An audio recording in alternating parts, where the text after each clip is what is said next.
Oh.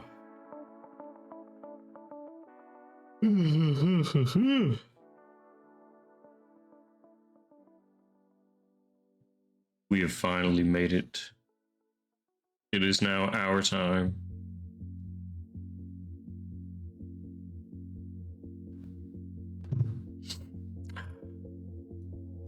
We have perfected the ability to be here finishing a game on this fine evening.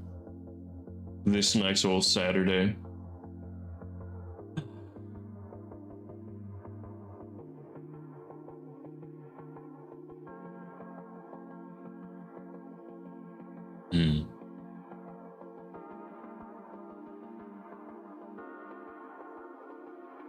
Ooh.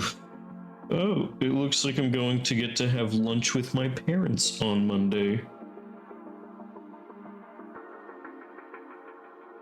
That should be a fun occasion. I enjoy hanging out with them. I have no idea what we're going to talk about. I feel like they often have this idea of me that's like, oh, hey, yeah, let's go talk to, the kid we raised, thinking that I'm going to be like the kid they raised, and I'm just not.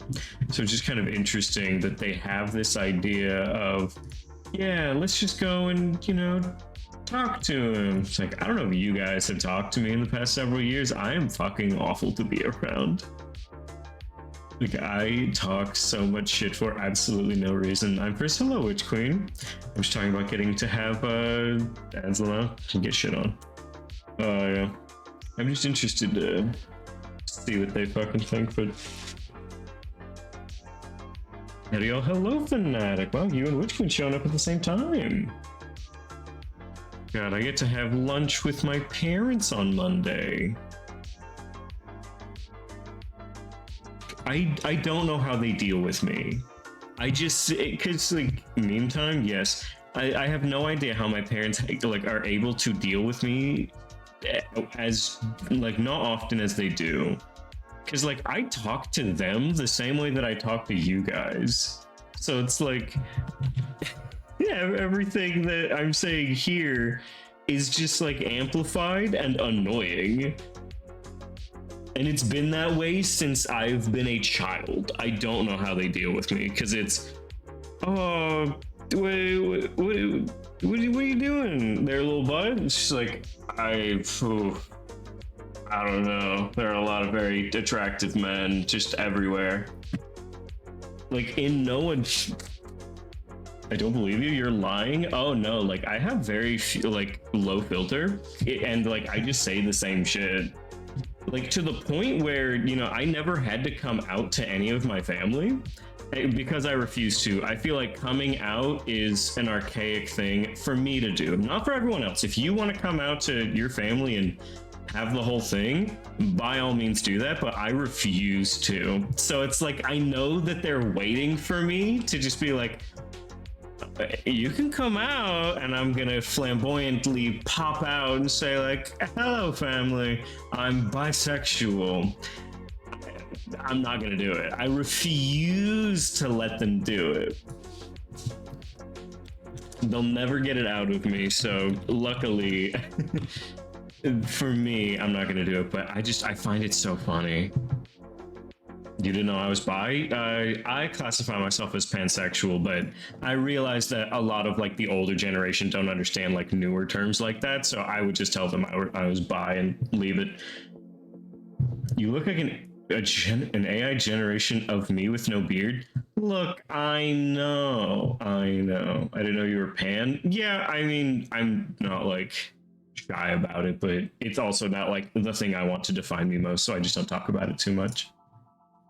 But like, I know that they want me to come out. I know that it is like, you can come out anytime, because my mom has told me whenever I was getting my nails done a lot more often because I had a little extra money. Do I also like skillets? No. I'm closer to popping skillet /J, you guys. But like, I was getting my nails done a lot, and I was texting my mom because one of my female friends, the one that's actually moving in like 2 weeks, offered to, oh shit, that's my Witch Queen.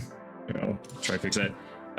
she had offered to pay for me to get my nails done with her because she just really wanted someone to go with her. And I was like, I will absolutely go, but I can't afford it.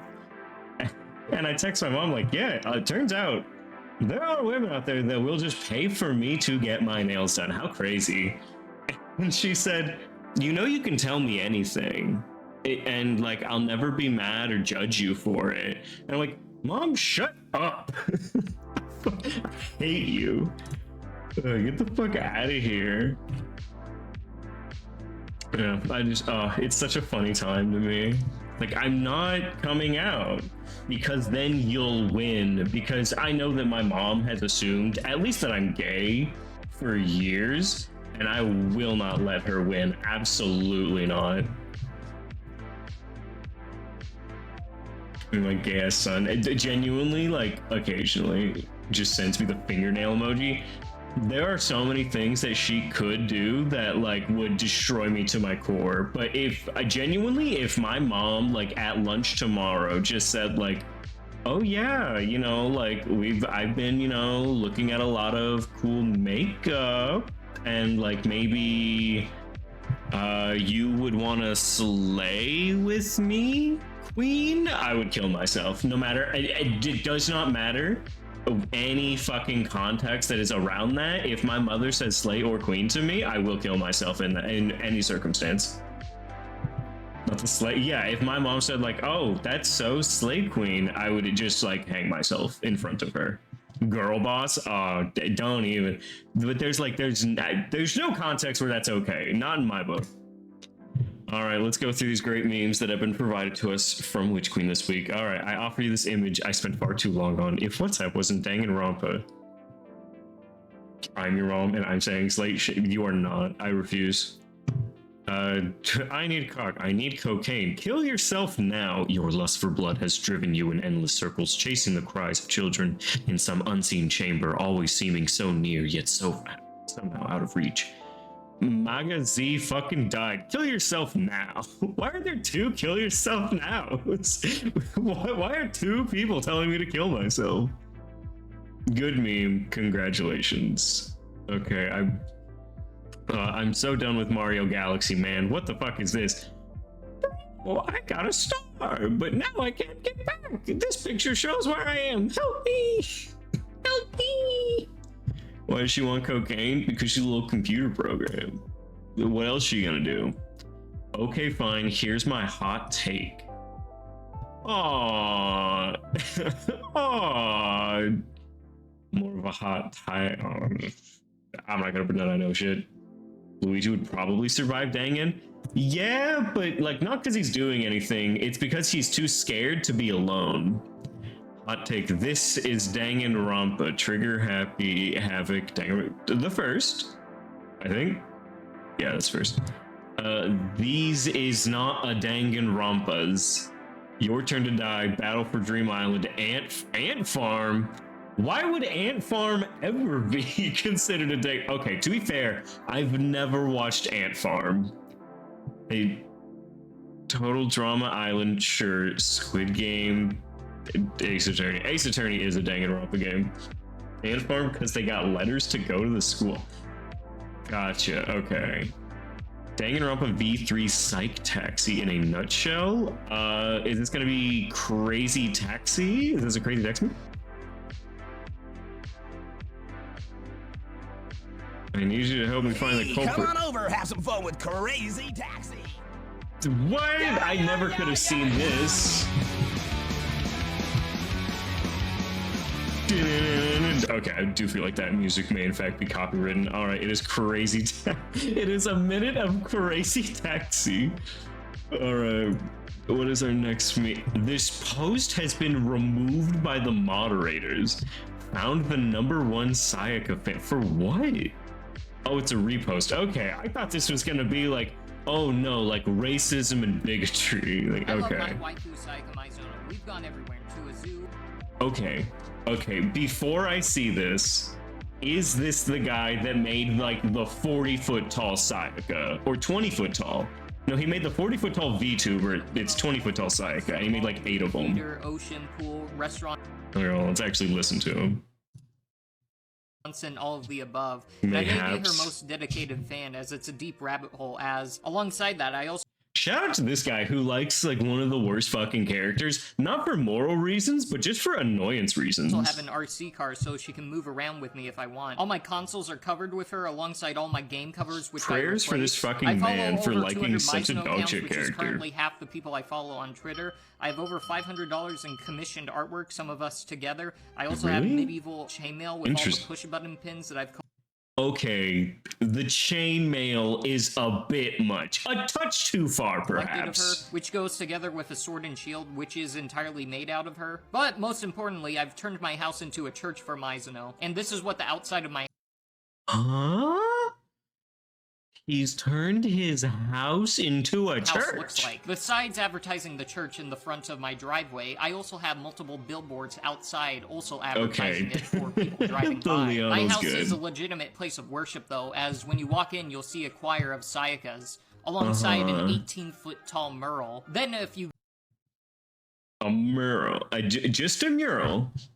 That's 18 foot. go upstairs, you Let's can see the where we truly go. special part, which is the walls and rooms of Sayaka Mizono, as seen here, and have gone as far as putting pages This man is responsible for the destruction of so many fucking trees. Are you kidding me? With the amount of paper that's in his on the house? ceiling. Then when you come upstairs, Also, putting it on the floor is disrespectful because then you're stepping on your waifu. How rude. you'll see that the floor is completely covered with pages and extends all the way to this mini hallway. But the truly special part is this room right here, which is the most decorated part inside of the house. Sure. Nothing is covered and is the pinnacle of the Holy Land. Generally, for the rest of the rooms upstairs, they're all very similar, including my room and the 2 separate bathrooms I have upstairs. If you were wondering This how is I like did this, moderately they were all successful printed with streamer my who 10 uses his photo money printers, like which are this. also Sayaka Mizuno. Now, of course, being 10 concerned about robbers is printers. a problem, which is why I also have custom Mizuno boomsticks, which include a revolver, a rifle,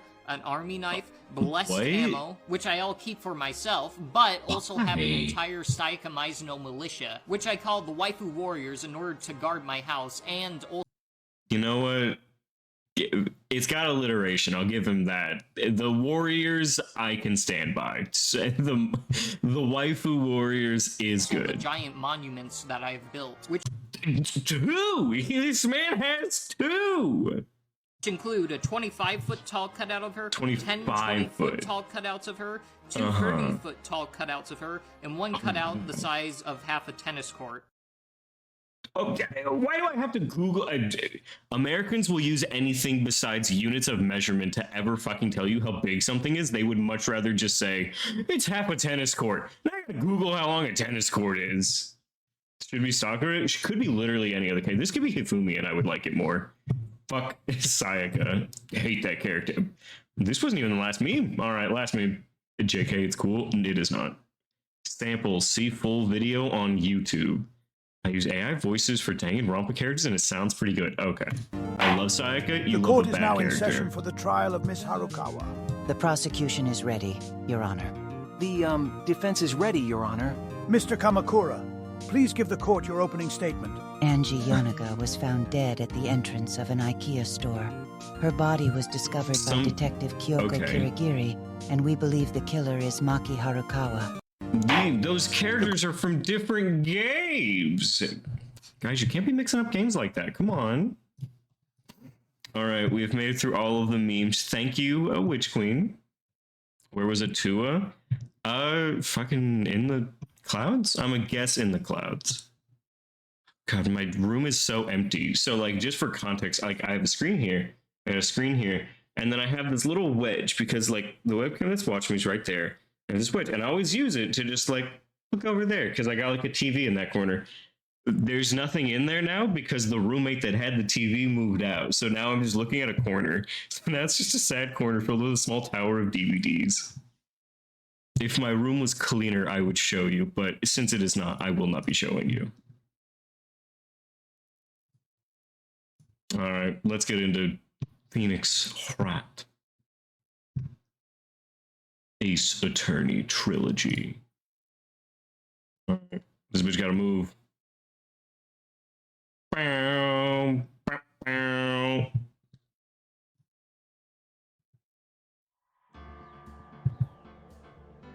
All right. We might be finishing this up tonight. Just black out all the clothes and blood? No.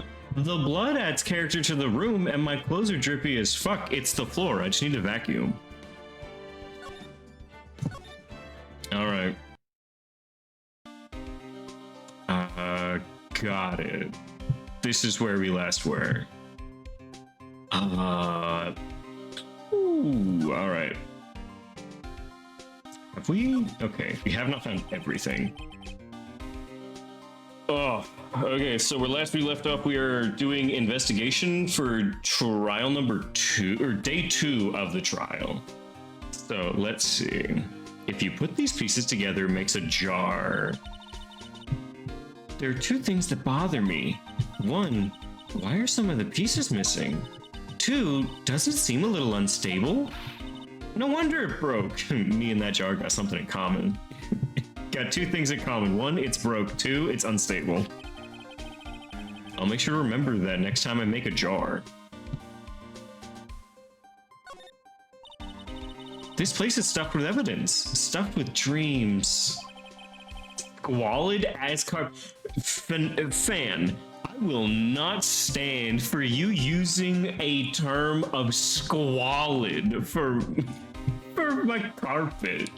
That genuinely stung a little bit, because it's not like dingy ass carpet or like gross squalid. What a specific word to use that stings.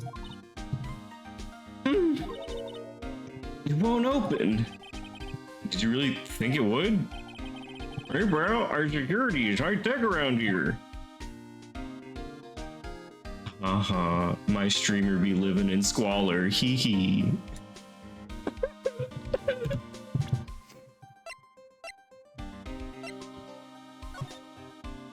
Alright, do we... What that? The gloves? No, nothing in there. Okay, no, looks like we're okay.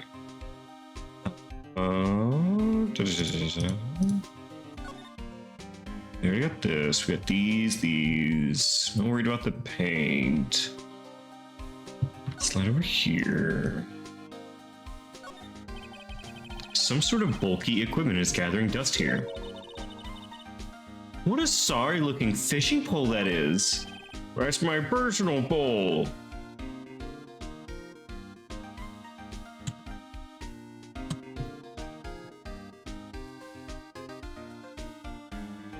I'm gonna grab that for later. I never did get around to using it. Wait, I've seen that somewhere before. Right, pal, that's the metal detector. The one that led to the solving of that case on Gourd Lake, remember? Right, wow, that feels like it was weeks ago. And, I don't think I've seen this one before. Oh yeah, that's a bug sweeper. I'm sure it'll come in handy in solving some case sooner or later. The cheap-looking box? You can't judge a person or a machine by their cover, you gotta look at their heart.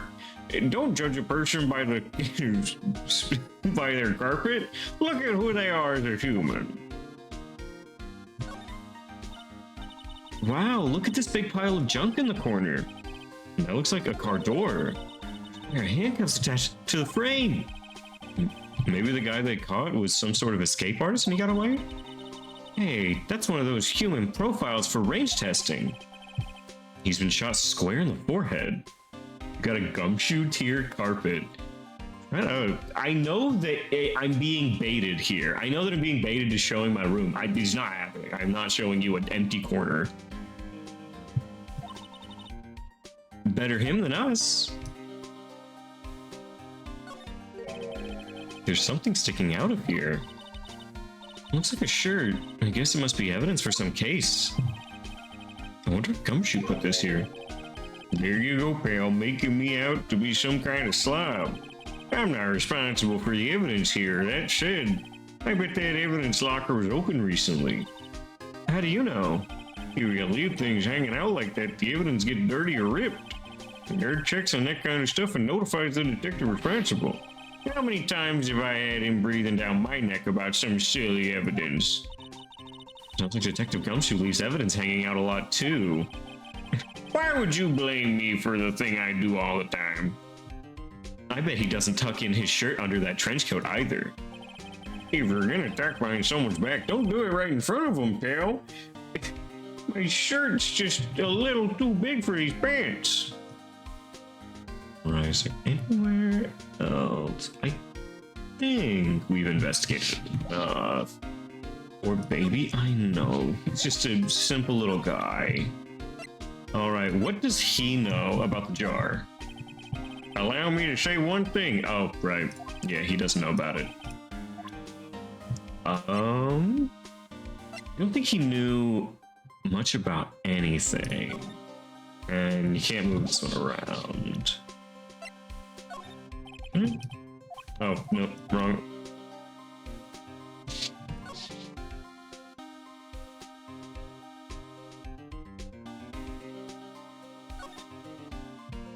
Right.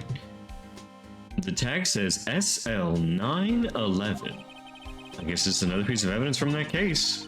You know, I never did care for the word tag. It's confusing. What's so confusing about that? Do you know how many other words sound like it? Bag, gag, nag, lag, zag. Zag? Is that a word? Thou challenged me? Oh, what are we doing, Emma? Lama, Emma is me. Zag these nuts. I don't think I will. Okay, this is the scene of the stabbing. Alright, to the guard station. I wish I knew or remembered a little bit more about where we were. Okay, so let's think. We need to defend someone who's admitting guilt. Maybe I can talk to him about something. No. Maybe present him with the jar? Sheriffs back in the Wild West didn't place much faith in evidence. The only thing they trusted was their shooting hand. This is neither Wild nor West. But that and this are two different things entirely. Guess so. I'm lost. Looks like we need some evidence to get anywhere with this guy. I gave him evidence. Sheriff's back. Okay. Did I misread? Looks like we need some evidence to get anywhere with him. Sheriff's back in the Wild West. Okay. Sheriff's back in the West.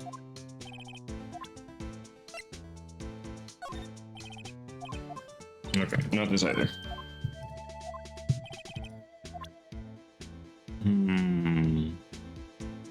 That's all the new stuff so far.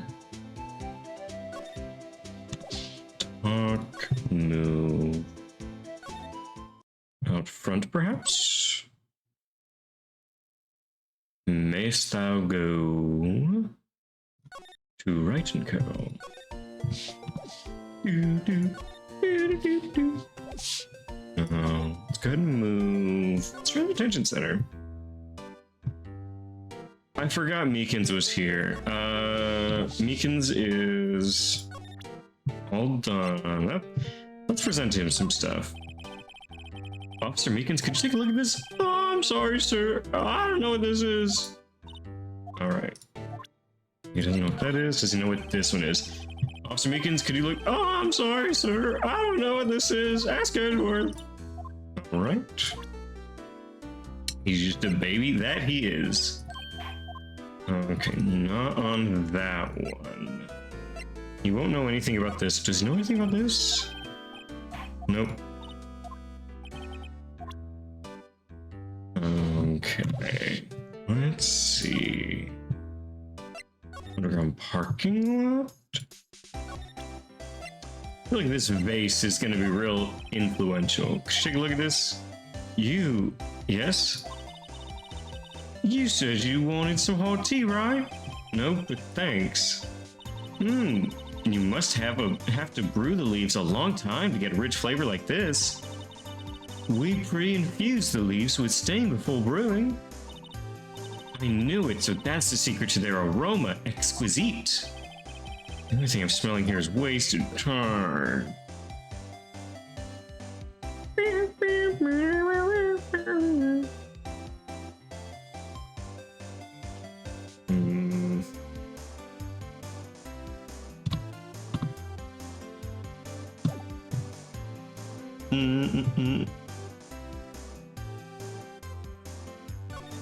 It's so close to like heaven on earth. Oh, baby, do you know what that's worth?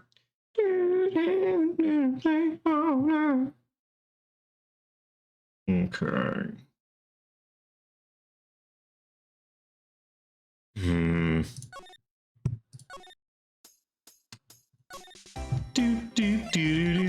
Do. Perhaps things went unanswered. Nothing left. Got that. Got all that.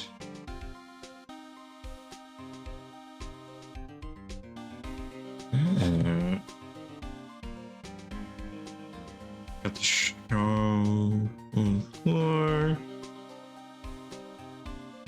I don't know. It's okay. We will find it.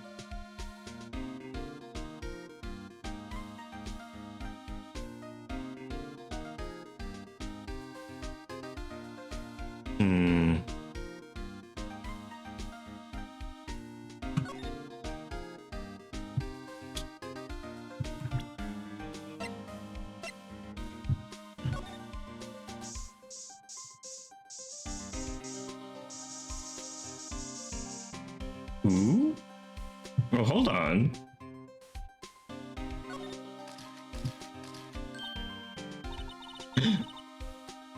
Why am I getting a reaction here? There's no reason for the murderer to touch this spot if he fled out the door. This just might be something significant.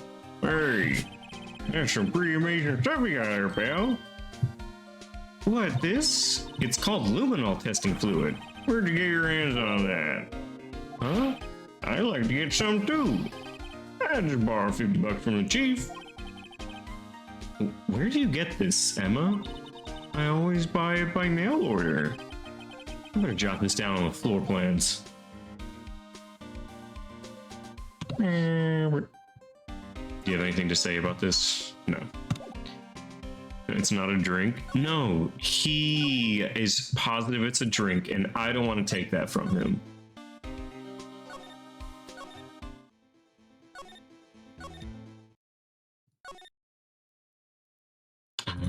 Like a parking lot? Do you have anything to know?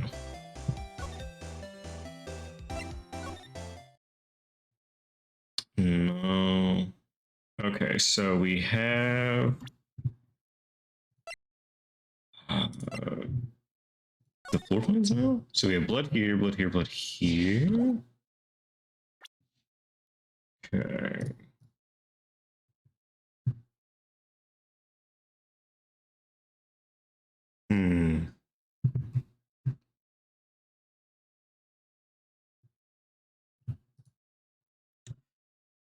This is weird.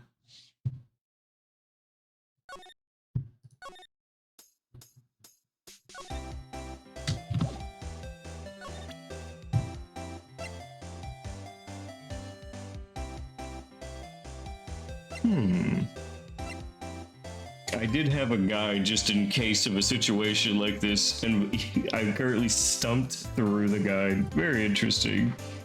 Okay, hold on. Got that. Okay, got that. Move to High Prosecutor's Office, which we have done, but Edgeworth is not there. And ID card.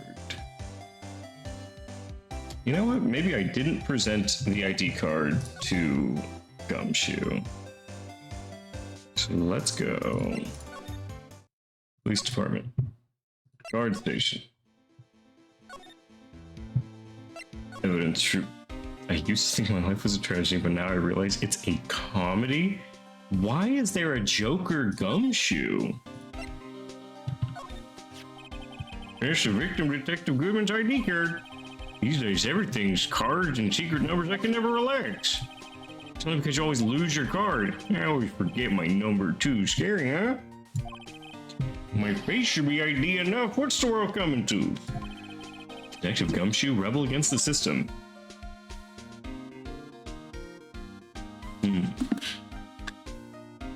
Alright. Have I missed anything else in this room? The white item hanging out of the locker. Got it. The handprint on the right side of the room. Should have. The open locker, the white glove. The shards. Got it. Got the puzzle. The pine yellow tape. The locker with a white item from it. Alright. Examine just a little bit more. Got that. All of this. The white piece set, the luminol. Okay. I feel like that should be everything at this point. Alright. No, not examine, move. To the parking lot. Fuck! What am I missing here? There's gotta be some other thing. Some other small thing that I've just missed. Goodman's note? No? Okay, we have to have done that to get the SL9 incident. Son of a bitch.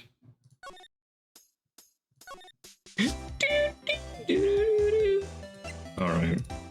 At least I'm getting my movement down for this one section very well.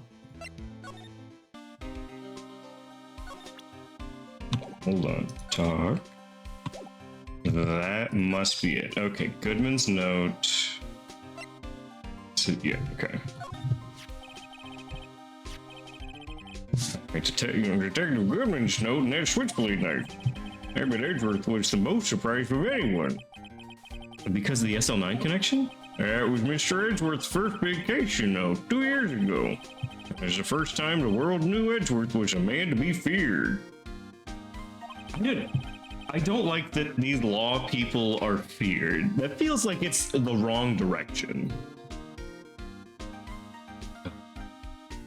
But why would evidence from that case turn up now? I guess it's not over, pal. Maybe there are some loose ends left on that case. Alright. For the love of God. Please. Please make this the last time that I am doing this movement. To the parking lot. To the High Prosecutor's office. No. What am I missing? What in fuck am I missing?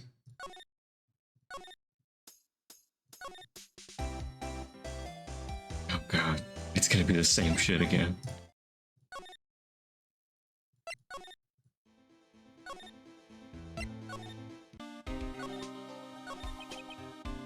Nope, I literally didn't talk to him. I did the thing and I didn't talk to him. That was a bloody violent case. Violent, so it was a murder? Serial killing. A serial killing. Maybe I don't want to get involved in this after all. The killer made a mistake and Mr. Edgeworth built his case around that to nab him. And this was 2 years ago? I put Mr. Edgeworth right in this spotlight. And started the rumor mill. About forging evidence. It's supposed to be all cleaned up with the transferal the other day. It's the last job he ever did. Detective Goodman, that is. What do you mean? Detective Goodman was the detective in charge of the SL9 incident, see? So that switchblade knife, the victim took the knife out of evidence locker himself? Alright. I've got some questions for a Mr. Miles Edgeworth.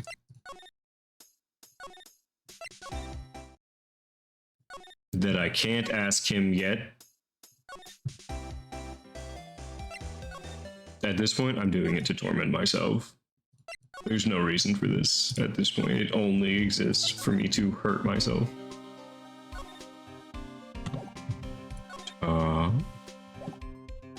Present.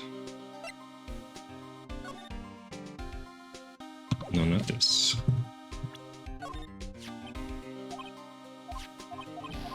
Yep, okay. Gumshoe rebel against the system. Edward's knife. Right, surely, of course, someone else really did it. Someone who must have a grudge against Mr. Edgeworth.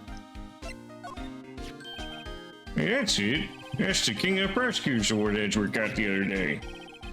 Oh, were you at the ceremony? Of course, pal. I got an award for diligence myself. Okay. But congratulations. I was wondering, why is the award a shield? And why is it broken? There's a reason. I'll tell you what it is later. Oh, he has forgotten. Brandon Mr. Edgeworth's car stabbed with Mr. Edgeworth's knife, huh? What would drive Chief Prosecutor Sky to do such a thing? Oh, thank you for that. Wait, I didn't mean, of course. The ideal himbo. He'll never remember our faults.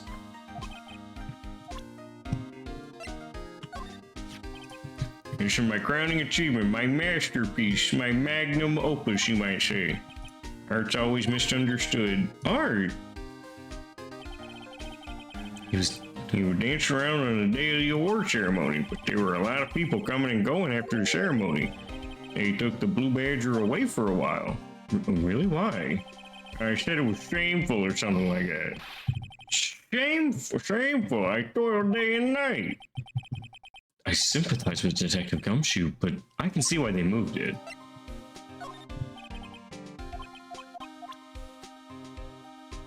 These masters, exactly. I toiled day and night. The lonely Gumshoe needs to freeze or that night, at night.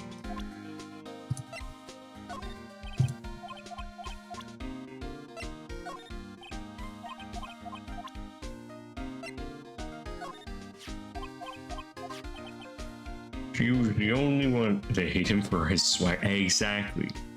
He's the only one who ever got me to talk about what happened. 16. That's how old I am now. I wonder what happened. Detective Gumshoe wore a trench coat in high school.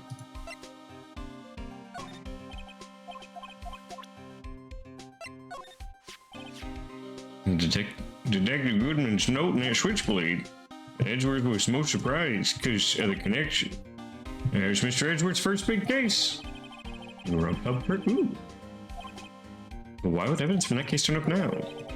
Alright, we got that. We got luminol. And he doesn't know anything about luminol. And we have to have done all 5 of these already.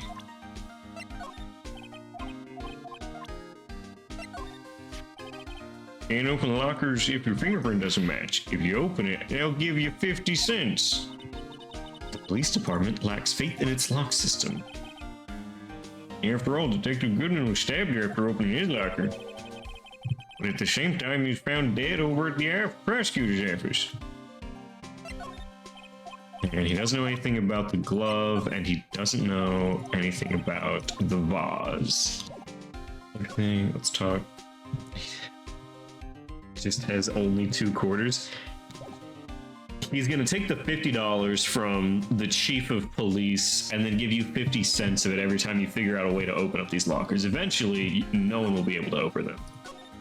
All right, that has to be everything through Gumshoe. Let's sit here, talk.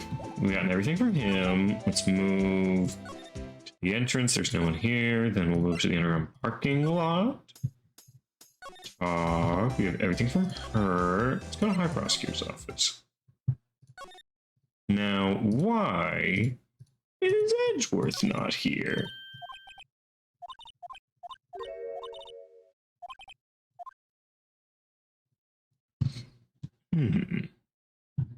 This is High Prosecutor's office. Underground parking lot. High Prosecutor's office. Yep.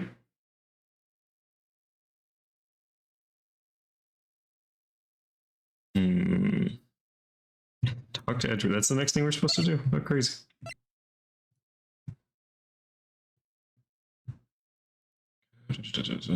Go to evidence room, talk to Gumshoe 3 times, give him the note, talk about the SL9 incident, present the ID card. We presented everything. We've examined the white item hanging from the locker, and examined the handprint on the right side of the room, examined the open locker, the white glove, because we have a rubber glove.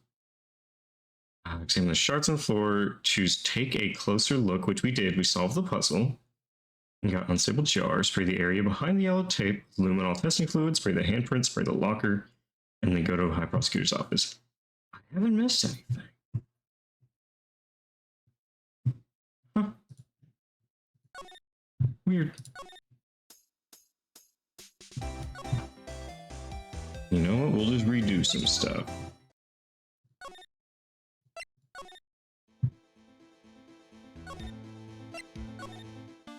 Okay, over here, examine. We have the handprint.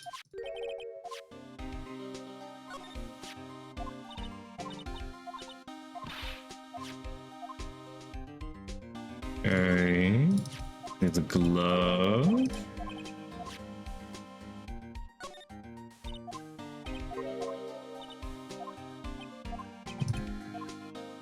Okay, all of this stuff.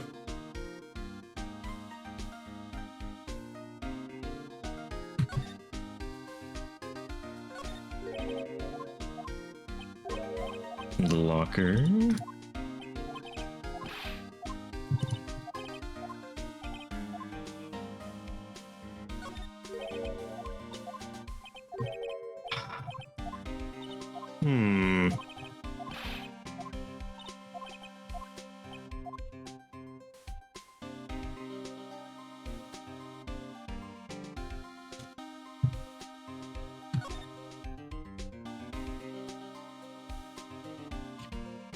Over here.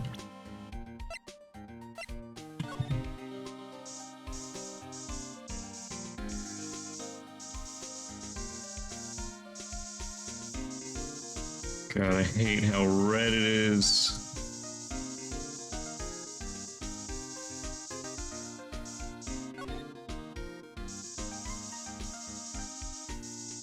There's nothing down here, nothing up here, nothing on the wall. No blood anywhere.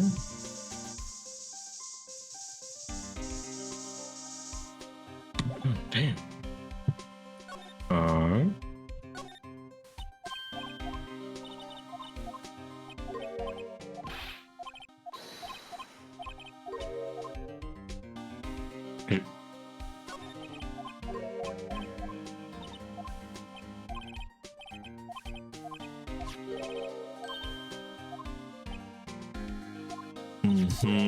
Goodman was in charge of SL9. I've examined everything in the room. I've presented everything to Gumshoe. Talked to him about everything. Wait.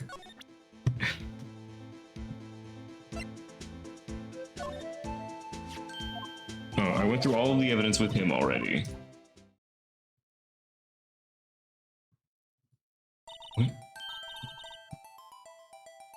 Look, the fourth number, it's a perfect match. It was used at 514 right before the stabbing. What's more, there's only one of them cards in the world. So, when the incident occurred, Detective Goodman was in the evidence room. What did Officer Meekin say? I re-entered the evidence room and asked the man to display his ID card. Right, you asked Detective Goodman to show his ID card. That's the thing, suddenly he pointed the knife at me, sir. If he had his ID card then, why would he have pointed a knife at Officer Meekins? Alright, compadre, you win. I guess I can give you this ID card record. Okay. Maybe I should show this list to other people with IDs. Okay, well, I guess I have that now. It's weird that I didn't get that before, but let's present this shit to... Could you take a look at this? This is the ID card record for the people who came in here on the day of stabbing. I heard the rumors. Says Goodman who came in here at the time of the murder. Whoa! What is it? The second number. There's a rat in my mom's pantry. That is me. That is me. It's not your ID number, is it, Detective Gumshoe? Mr. Edgeworth. What? The second number on its list belongs to Mr. Edgeworth. What? Interesting. Why would Edgeworth have come to the evidence room? Who's more baby mouse-like? Yeah, I am a baby, and a small rat, you know, maybe gets confused with baby mouse every now and again. Edgeworth sus? Edgeworth quite sus. Hey, pal, look at the time. Was there something you needed to go doing? Just that Mr. Edgeworth's inquiry committee should be letting out soon. I'm gonna go give them my report for the day. My help, you know. Report? You mean the note written on the back of that flyer? The one that says nothing but no problems? Hey, it's Mr. Edgeworth we're talking about. I'm sure he can use a report like this. I believe in him. Who needs enemies when you got friends like Detective Gumshoe? I'm off, pal. Later. I should probably see what Edgeworth has to say too. Alright, it was just that thing. It's so much all for just that.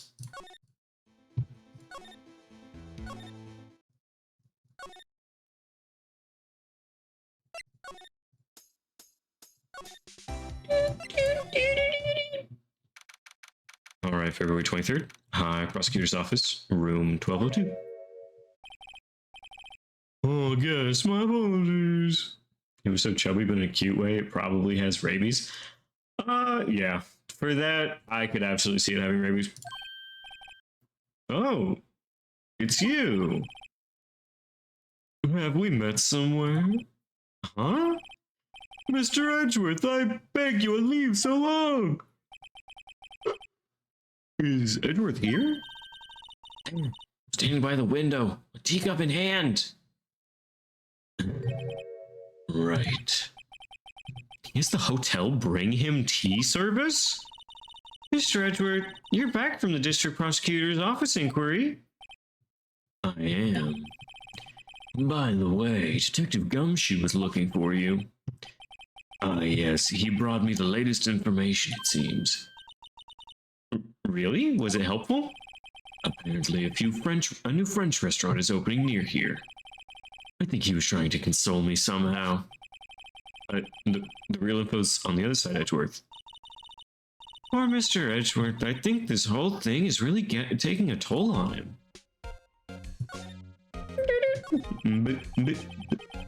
So, how did the inquiry go?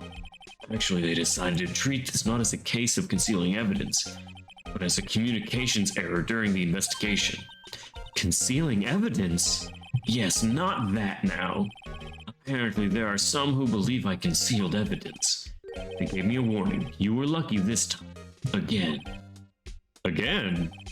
I heard them say that so many times. Ever since that case 2 years ago. Are you okay for the trial tomorrow? I'm still the presiding attorney, however. Something happened? They gave control of the investigation to the PD. The police department? Yes, any further investigation for this case will be directed by the Chief of Police, Gant. I can do nothing but wait for his results. Oh, I see. Why, I ask you, why? All along, I've done only what I believe is right. I have nothing to be ashamed of. But still, wow, I've never seen him this out of sorts. But still... Edgeworth, what do you have to say for this? Better check on this one. As I was saying, what's this? A record of ID card usage? Edward, you went into the evidence room that day, didn't you? Needs a hug from Gumshoe? We all need a hug from Gumshoe. He would just be so big and wrapping us in his arms and be like, oh, the embrace I never had. Just before the incident occurred, no less. Yes, that's true. Why, Mr. Edgeworth? Please don't look at me like that.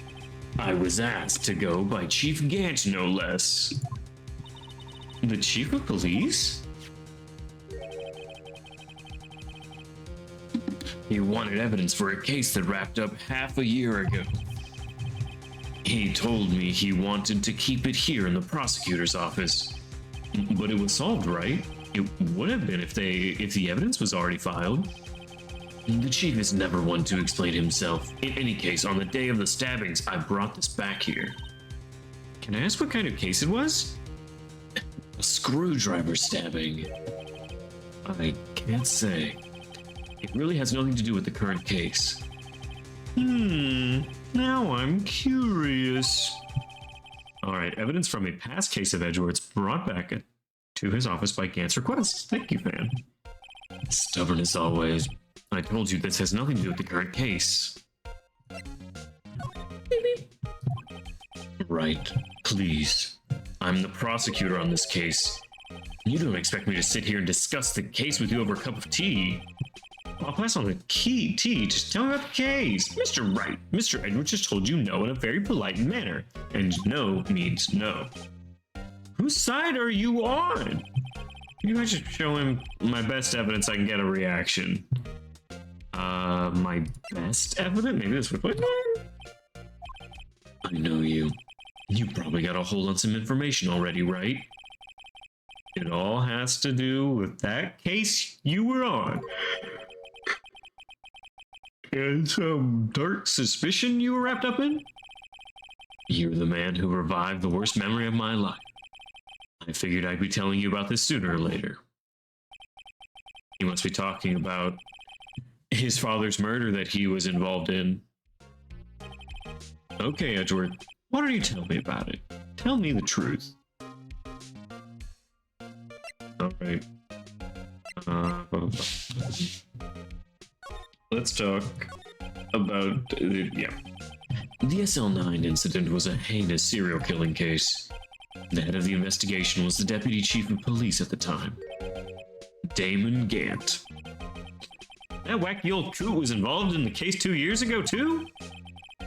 He was a top officer, and it was my first time working with him. I was nervous. Wow, you get nervous too, Mr. Edward? What I want to know is, why was the deputy chief of police on the investigation? We can be your new gumshoe. I can be your father, Edgeworth. The one that died. I'll be him. In truth, I use slightly more extreme methods than normal. When dealing with a vicious murderer, if I let him go, the blood would be on my hands. We won our guilty verdict, and the killer was executed. You didn't. Of course not. I didn't touch the evidence. Yes, I will do anything in my power to win a trial. However, I do have a code, and I follow it faithfully. By the way, Emma, the chief prosecutor wanted to know something. My sister? What? If you were still studying forensic science. Yes, of course. Why, just today, Mr. Wright and I were using this luminol testing fluid. Well then, you might have a use for this. An aluminium powder for taking fingerprints. It's been chemically treated for better adhesion. For me, are you sure? We are the enemy, you know. I have no say in today's investigation. Do as you will. Edward, really no need to thank me. Here, take your powder and these fingerprint files for everyone involved. Thanks? How about giving these to Gumshoe? He's a detective. His job is to detect. Well, let's get going. One last investigation. Right. I do seem to remember seeing a suspicious handprint somewhere. Alright, time for us to move back to the evidence. Oh, she's not here anymore. I don't like that. Where could she be? Everyone's gone. No guarantee. Gets basic needs only for good behavior. Of course. He just gets what he needs. Our investigation turned up a suspicious handprint. Here, and this blood on the detective's evidence locker. Let's use the secret weapon we just borrowed. It's not theft if we're borrowing it. Alright, choose a finger. A finger? Each finger leaves behind a slightly different imprint. Let's choose the finger that will have been left behind the clearest print. I can't tell the difference at a glance. Quit procrastinating, choose a finger. I'm gonna, so this is like kind of sideways, so I'm gonna say this one. Okay, now it's time to check for prints. Let me show you how it's done. I'm starting to get that sparkle in her eyes. First, we sprinkle the aluminum powder around. But how do you do that? With Enter C. Oh, looks like that did the trick. Aluminum powder adheres completely to the print. Once the powder is spread, just blow away the excess. How do I... Wait, exciting, I know. Imagine you're blowing out the candle on a birthday cake. See? Wow, looks like fun. It takes some getting used to, though. It's fine. It won't go up your nose or anything. You just pour the powder on thick and blow away the extra. Those are the basics of fingerprinting, Mr. Wright. I guess I'll give it a try.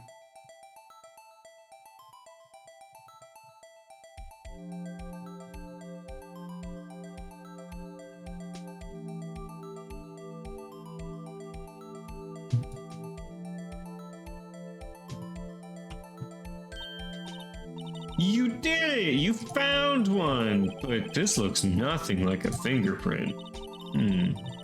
Now that you mention it, I guess it doesn't. What does it mean? I think it means we're out of luck. Out of luck? The person who left this handprint must have worn gloves. Tell me we've been wasting our time. Calm down.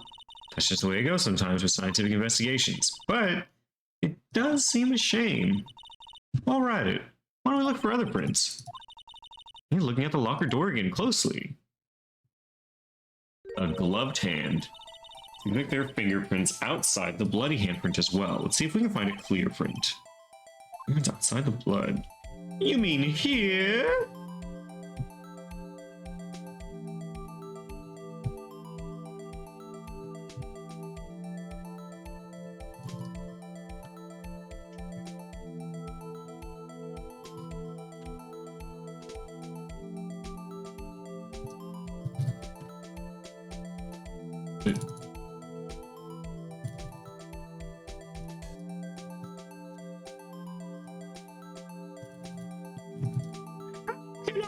He's right there! Yay, a print so clear it's dazzling. Dazzling? Anyway, this print took a lot of effort to find. Let's match it up right away. We're not done yet. This is such a process. Why am I a drama queen? Well, there's no point in finding a fingerprint and not knowing who the owner is, right? I guess. Look at the fingerprint data we got from Mr. Edgeworth, and point to the person you think left these prints. How am I supposed to know who it was? I can make a pretty good guess. The bloody handprint and the fingerprints are in different places, right? That means the prints probably don't have anything to do with our case. So whose fingerprint will we most likely find on this evidence locker? Well, it's not Gant. It's got a little swirl inside. This is Gumshoes. Oh, it's Gumshoe.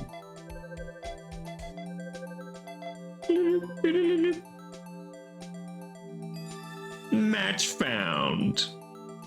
Little cutie. Aha! So these prints belong to Detective Gumshoe. Something wrong, Mr. Wright?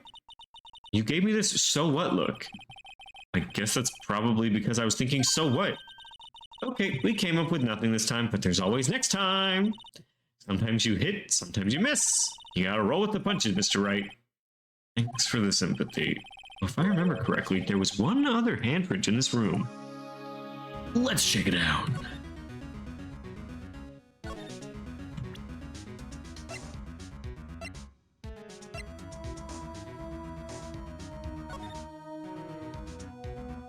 Oh, neat. Alright, well, anyways. This is where we got the luminol reaction. There's a handprint here. Okay, wanna try using this? Let's check for prints. Okay. That's the spirit! Oh, but I have to warn you about something first. What? The area with the blood was wiped away, right? Yeah, we only found it using chemicals. Any prints in that area will have been wiped away too. Aww. That means no prints. Would you say the probability of your hypothesis is high? That's me. Anyway, we must try to find prints that weren't wiped away. Okay. So on the left here then.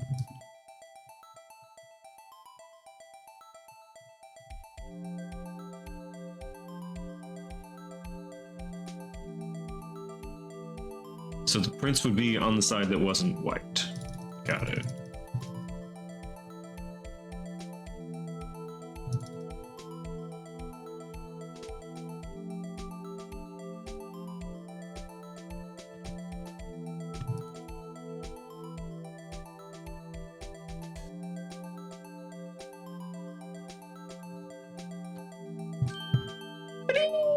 Alright, cool.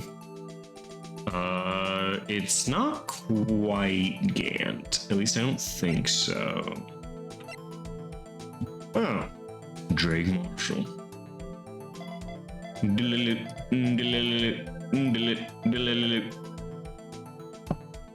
That's a match.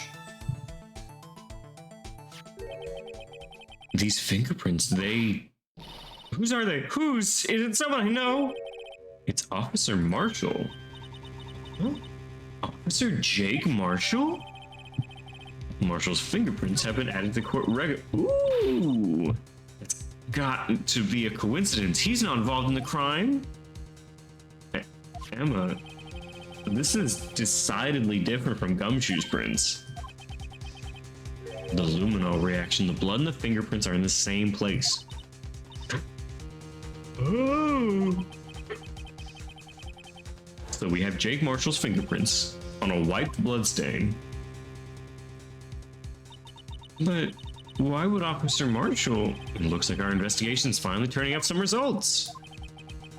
I guess this is what you'd call decisive evidence? I don't believe it.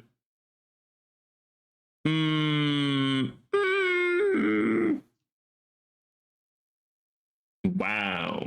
She just chooses not to believe our evidence because it's inconvenient. Sorry, Emma. Sometimes the people you like suck.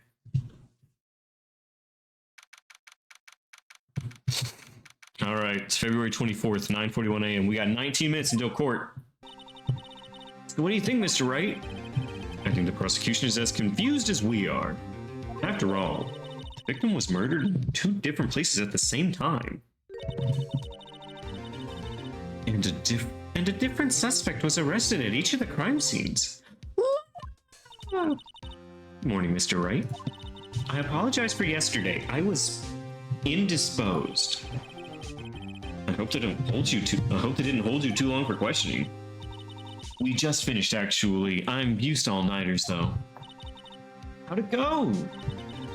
It's as Mr. Wright suspects. The police are clueless. I figured as much, so I struck a plea bargain. No plea. What do you mean by that? We agreed that if I told them the truth behind this simultaneous murder, they wouldn't seek capital punishment. That's what I mean, Emma. Blah! Don't tell me you...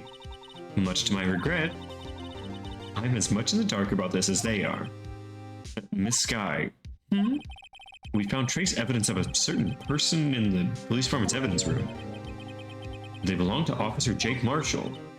What kind of trace evidence? Bloodstained fingerprints, to be exact. That's the trump card I have up my sleeve today. You do understand what this means, don't you? In order to defend my sister, we're gonna have to accuse Mr. Marshall. We have to play the cards we're dealt. Isn't that right, Miss Scott? Do what you have to do, Mr. Wright. Man, If I had a nickel for every time the police were clueless, I'd have enough money to pay off the police.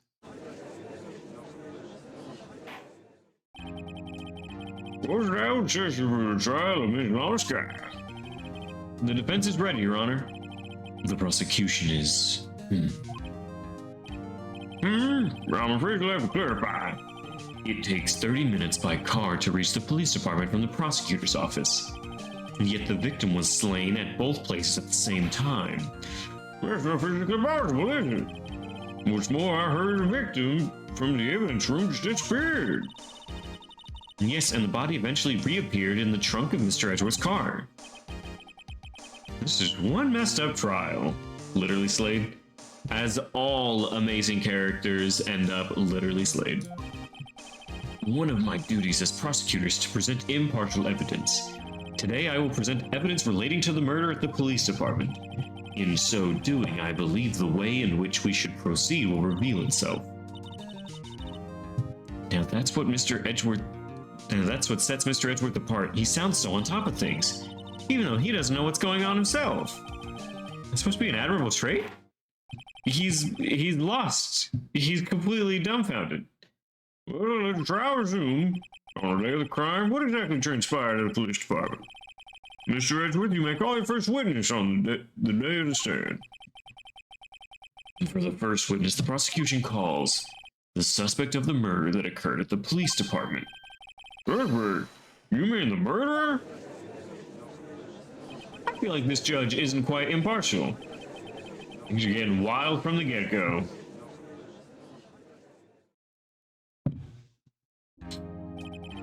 Will the witness please state his name and occupation? Yes, sir. Mike Meekin, sir. My occupation is a murderer, sir. Telling us you're a professional killer? Sir, it was me, sir. I'm the one who did it. I'll never kill anyone again, sir. You gotta believe me. Actually, what we like to... Sir, I'm what you call the younger generation. A person whose actions couldn't possibly comprehend. Mr. Edgeworth, help me, please. Officer Meekin. Yes, sir. Give us your report of the crime. Consider that an order. Yes, sir, as you wish. After all, I'm part of the generation that must be told what to do, sir. Wow, really written by the older generation, aren't they? You can't fault him for a lack of enthusiasm.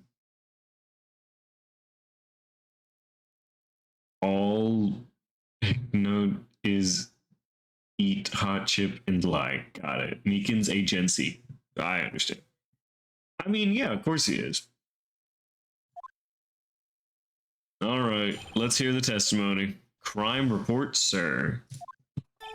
Although it's not my normal duty, I was assigned to guard the evidence room that day. I spotted a suspicious man on the security screen and rushed into the room. I was only doing what I was trained to do, sir. I was suddenly attacked and fought for my life, then I did it. After that, I passed out until another officer smacked me awake. For the victim to take a good minute tactic? Huh? Do unto others before they do unto you. That's the Meekin's family motto, sir. I see, then you fainted and a colleague helped you regain consciousness. Yes, sir, he knocked me upside the head, sir. Very well, the defense may begin since cross-examination. Alright. Need more info. We gotta press him. Alright, let's see what we got. Okay, it's not my normal duty. I was assigned to guard the evidence room that day. Okay. Mr. Meekins, you work in the general affairs, do you not? Yes, sir. I'm in charge of hiring new recruits. Now there's a scary thought. Evidence transferal was taking place on the day of the crime, which meant many officers were given special tasks, not ordinarily performed. I was in charge of guarding the blue badge here. Who is her? Yes, sir, the lovely police mascot created by the chief of detectives, sir. Jumping the gun, fan. Oh, sure it wasn't broken during the process. That's my sole mission for the day, sir. Almost got me. Fuck, I almost started drinking. I see, sounds like a very important mission. After the award ceremony finished that day, there were so many people running around. I relocated the badger to the evidence room. Thank you for the reminder, Fnac. That's where you went to the evidence room. Tell us, what did you see when you got there? I spotted a suspicious man on security screen and rushed into the room.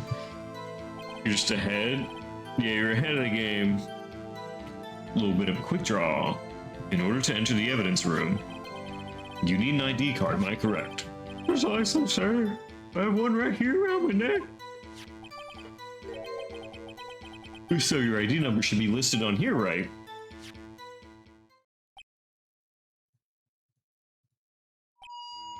There it is, I found it. This is the one right here. Where's the number? Yes, sir. 4989596. That's my number, sir. I see. Huh. But the number 4989596 is shown to be used twice. That is a little weird. Please explain, witness. It's no real mystery, sir. The first time is when I relocated the badger. The second time is when I went to go get him after everything settled down. Okay, so if I'm going to guess, 420 all sevens is gonna be Gant. I see. During that second time when... Yes, sir. When I spotted the man on the screen. Alright, cool. I was only doing what I was trying to do, sir. I was suddenly attacked. So you were attacked. Can you please tell us exactly what happened to you? Here's a knife, sir. A knife. Detective Rubin pulled a knife on you? What happened? Well, with me charging in, he looked as surprised as I was. You weren't the kind of person someone would want to run into.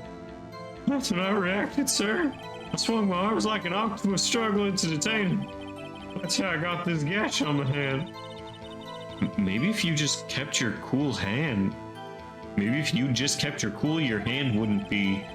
I saw the blood trickling down my arm, panicked. I grabbed the man by his collar. Fought for my life, then I did it. You did what? I know I don't look the time, but I'm really into kung fu films, sir. Oh, what? The man let his guard down for just an instant, so I snatched his knife from him. You took his knife? I spun him around and performed a disarming maneuver. I be sure to close my eyes like a man. I see. You must have been desperate. The next thing I knew, this white coat was drenched in sea of my blood, and then... The next thing I knew... Watch me right in my face, sir. After that, I passed out until another officer spoke. Okay, so... He attacked him, the guy pulls a knife, stabs him in the hand, so now he's bleeding, tries to kung fu flip him, and then gets punched in the face and gets knocked out. In no way did he kill him. About what time did you regain consciousness? No offense, sir, but how am I supposed to know that I was unconscious? Right. According to the report from the officer that woke up the witness, it was 5:30. He hit me right in the head, too. I woke up crying tears of pain. That's nice. I mean, it's nice that you recovered, that is. When I came around, I made sure to finish my mission, sir. Your mission? Yes, sir, the Blue Badger, sir. I returned to the entrance before things got out of hand. I'm gonna have to investigate that next. We can all rest easy now. I believe we now have a fairly accurate picture of what happened. Yes, Your Honor. Only one thing remains unclear. Was the man this officer murdered really the victim? He does have a point. Yes, Officer Meekins? With regard to that, sir, take a look. Take a look at this. It was sent to my jail cell. This is the wrong piece. Gumshoe's masterpiece. Yeah, he's mastered peace, and that's why he never will hurt a fly. The chief delivered it to me just this morning, sir. The chief delivered it? What is it? Videotape? Is that Rugrats in Paris? Yes, sir, it's absolutely right, sir. Videotape. It contains footage from the camera in the room. What? But I specifically asked if there was such a tape, and I was told it had been mistakenly erased. That's quite a mistake. I just do what I'm told, sir. It's the only thing I'm really good at. Looks like communication with the police department's as good as ever. Well then, let's have a look. Alright, this is some good evidence. Show us video of you murdering the victim. Oh, please stop using that word murder, sir. It scares me. A video of a real murder? Just what are we getting ourselves into? God, I love being a lawyer. Let's watch this man die. This is the wrong fucking soundtrack. Oh shit, I love FNAF. Now the other way. I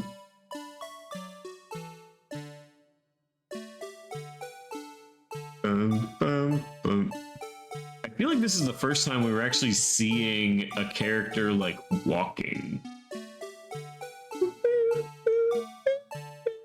Meekins! And then turn back, turn back, turn back, turn back. Slash. Background! I would fully expect Meekins to die.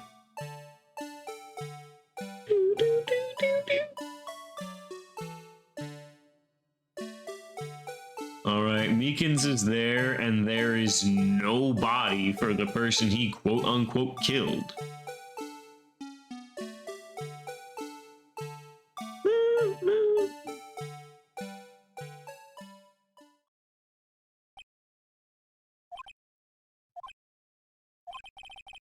I believe we're all doing the same thing.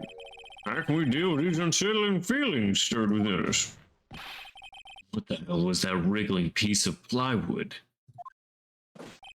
Sir, that's the pride and joy of the entire criminal affairs department, sir. It's the Blue Badger, sir. Why am I not surprised this isn't going smoothly? Yes, well anyway, this tape seems to prove the witness did indeed encounter someone in the evidence room and some sort of activity took place. Your Honor, instead of relying on clearly incomplete footage, the witness testimony will suffice. Is that all right with you, Meekins? Yes, sir. As you wish, sir. All right, Mystery Man. His face can't be clearly seen in the video, but there's no question that the other person was Detective Goodman, sir. I mean, he opened the locker, which required Detective Goodman's fingerprint to do. The locker he opened is unquestionably Detective Goodman's locker, sir. It must have been him. No one else could have unlocked it. What's this about, a fingerprint? Each detective has been given a locker equipped with a fingerprint-activated lock. These locks ensure that each locker can only be opened by the detective it belongs to. Intriguing. That would mean the victim at the crime scene would have to be Detective Goodman. Very well, defense may begin its cross-examination. I don't know where this cross-sex will lead. But everything begins with contradictions. That's where I have to start.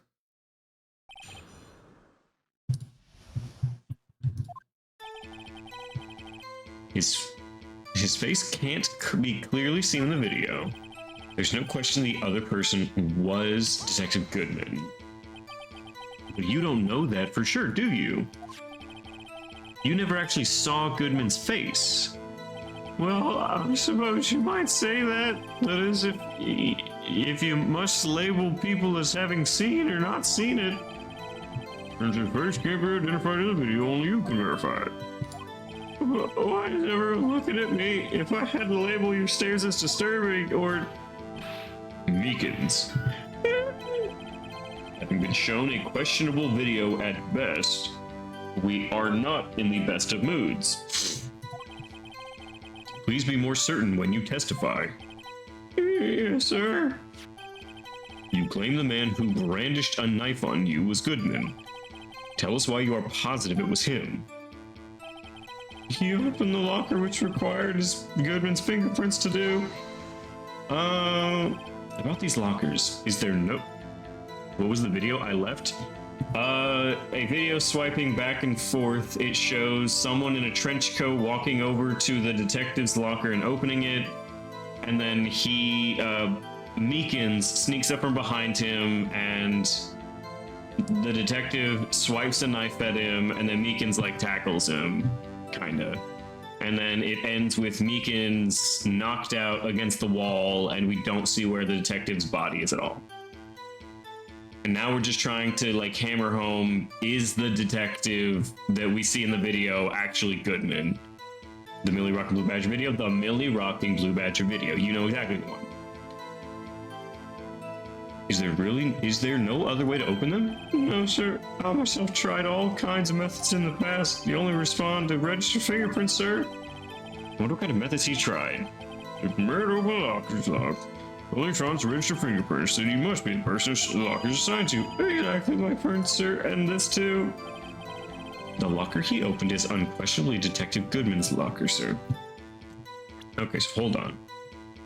I'm curious if we have anything pertaining to the lockers.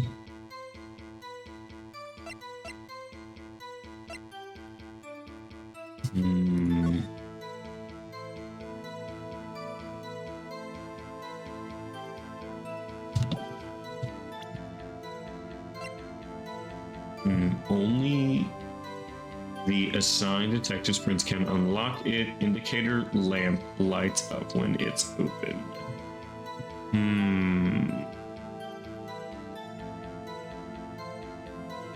The locker he opened is unquestionably Goodman's locker. Oh, hold on. Do we have evidence from Florida? Do I know that? Alright, hold on. Let's just press him on these. How do you know that information? Oh, I heard rumors from people in the know, sir. People in the know? The workers in the department cafeteria, they keep me informed. You also listen to my romantic troubles, sir. For the record, the opened locker did indeed belong to Goodman. I verified this information through a more reliable source. The victim opened the locker with his own fingerprint. It must be him. No one else could have unlocked it. No one else. So I would be interested to see if it's like the glove that this person was wearing just had Goodman's fingerprints on it. God, side dishes lady killer? I do not think so. However, the most important detail is not shown in this video, the man's face. Sir, if I may say something, sir. Please do, after all, you're the one being examined. I don't understand why the man's face is so important in this case, sir. I mean, it was his hand that opened the lock, and it was his hand that tried to thrust his knife into my body, sir. My unsettled state can testify enough to this. Here's the very point, the footage does lie. That is, unless the defense can find a problem with it. Mr. Wright, let's check the record again. Is there a problem? There's a problem. During the video contained on this tape, there's one thing in particular that seems rather strange. Bird. This contradiction leads to the possibility that the man may not have been Goodman. This video contains such contradiction? Objection, Your Honor. Nuh-uh. Yes, Mr. Edward? I propose we have the defense point out to us this alleged contradiction in the video. You would want me to point it out. Very well, proposal accepted. Let us further inspect this piece of evidence. I will now play the security tape. Mr. Wright, please show us this contradiction you speak of. I have to point out a problem in the video. This is the first time I've ever had to do that. You can do it, Mr. Wright. It's set up so you can fast forward, rewind, or pause. Just take a good look and point out the right thing. Please don't play it too many times. I can't stand watching the video. How did he become a cop? Mr. Wright, enlighten us. This is the most contradiction that indicates the man may not have been a good one. Beep, beep. Bum, bum, bum, bum.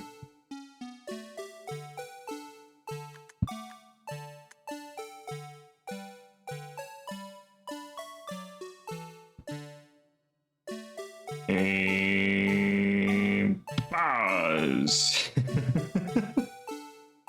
Right there. Okay, hold on. Let's play. Hold on, let's get this fucking thing out of the way. Back.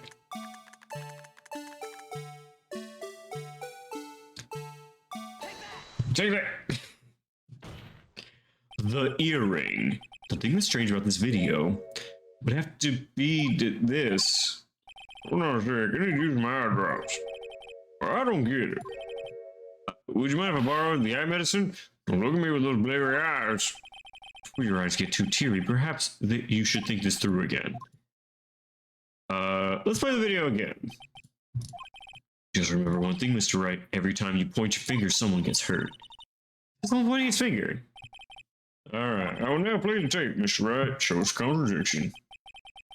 Point out a problem in the video. It's the first time I've ever had to do that. You can do it. I set it up so you can move it around. Don't play it too many times. I can't stand watching this video. Okay, enlighten us. Where is it?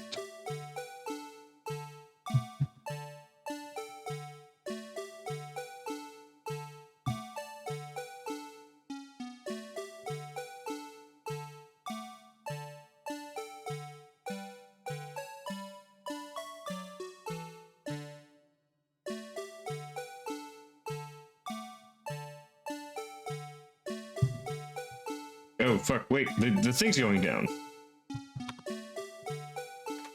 Hold on.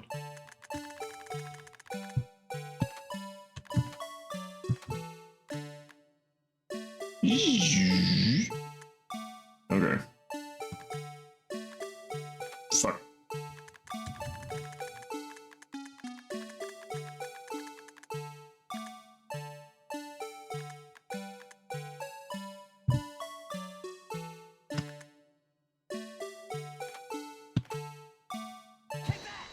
Take that! The thing that's strange has got to be this, Officer Meekins. Sir, do you mean me, sir? As I understand it, the locker I don't want to listen to that music. Works like this. If you grab the handle, a sensor reads your fingerprint. If it's a match, the light turns on and the lock is released. According to my very limited experience, that's the way I understand it, sir. If so, then something is seriously wrong with this picture.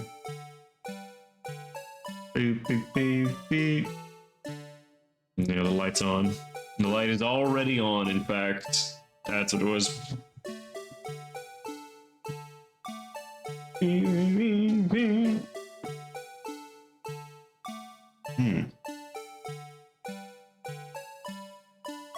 Beep, beep.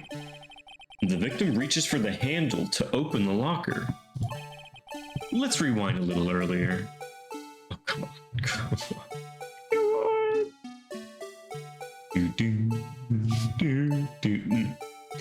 Now, did we have to watch it all the way through and then rewind back to now? Here, notice the light?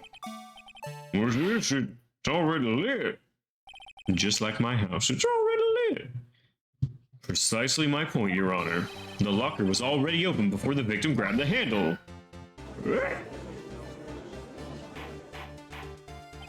I'll have order in my court. What's the meaning of this? It's very simple, Your Honor. The locker wasn't locked on the day of the crime. But the locker locks are controlled by an electronic system. When a door is shut, a sensor is triggered. And the locker is automatically locked. Oh, I know. It must have been broken down.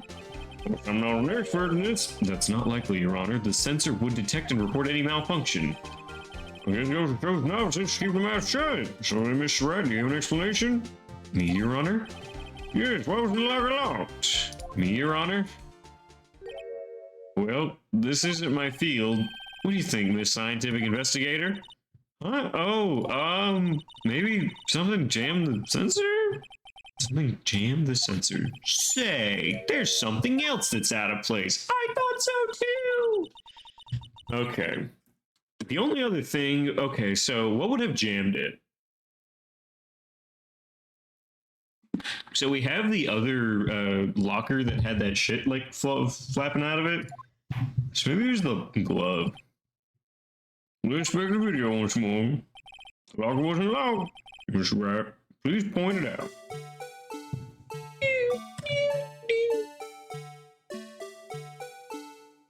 Alright, there comes our Simpsons hit and run fucking character. No. No, pause. No.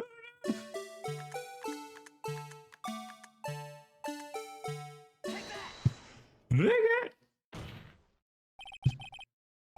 Please watch closely. This is the continuation of the part I showed you earlier.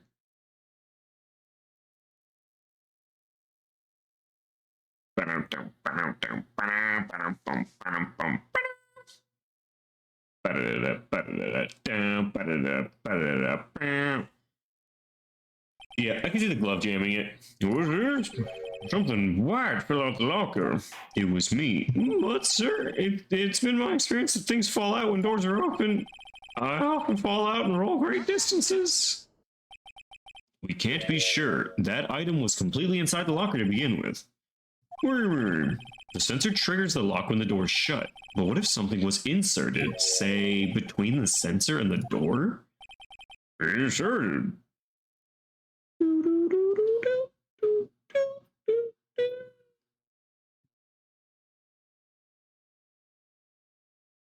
Alright, this is like the 8th time I have watched this fucking thing. Please. Oh, a glove! This white thing wasn't inside the locker. It was stuck between the door and the sensor. I understand now, sir. It's just like my tie. 2 out of 3 times I get stuck in the door when I get out of the patrol vehicle. Instead of the door closing up, the object had to be thin to fit through there. Not exactly. It would also have to block electrical currents. It would need to be an insulator. There's an insulator, but at the crime scene. There just might have been something that fits the description. But sir, what insulator? Alright. Very well, will the defense present the evidence? What was this insulator? I think it's a rubber glove. I found this near the locker, a thin rubber glove. But we can't be sure that was in the victim's locker. It has a tag that says SL9. The video seems to depict the victim opening the locker. But that isn't the case. The lit lamp attests to this. On the day of the crime, even I could have opened that locker. Is this not so, Meekins? Sir, it would appear so. Order, my court. So we believe then the victim whom the witness stabbed in the room was not Goodman? Do not be misled, Your Honor. What do you mean, Mr. Edward? The defense has merely demonstrated that possibility and nothing more. The victim in the video was indeed Bruce Goodman. The prosecution will offer one more testimony to prove this. Wait. Officer Meekins, please testify about this. Sir, me, sir? I'm not sure what you're referring to. Oh, you mean that? Of course, sir. Fuck me. Very well, begin your testimony. Mystery Man 2. Why was there more than one? There's one other thing that proves that man was Detective Goodman, sir. To enter the evidence room, one must use their ID card. When an ID card's used, there's a record of it. At the time of the crime, the detective had used the card. An ID card record, I see. I have the ID card record. Oh, shit. Thanks, man. Oh my god. Yes, man.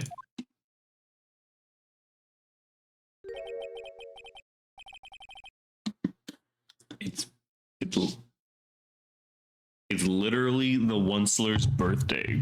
Is it? 422? It's a hell of a birthday. I guess he can go fuck himself then? Not in like a mean way, but in a that's what the Onceler does way?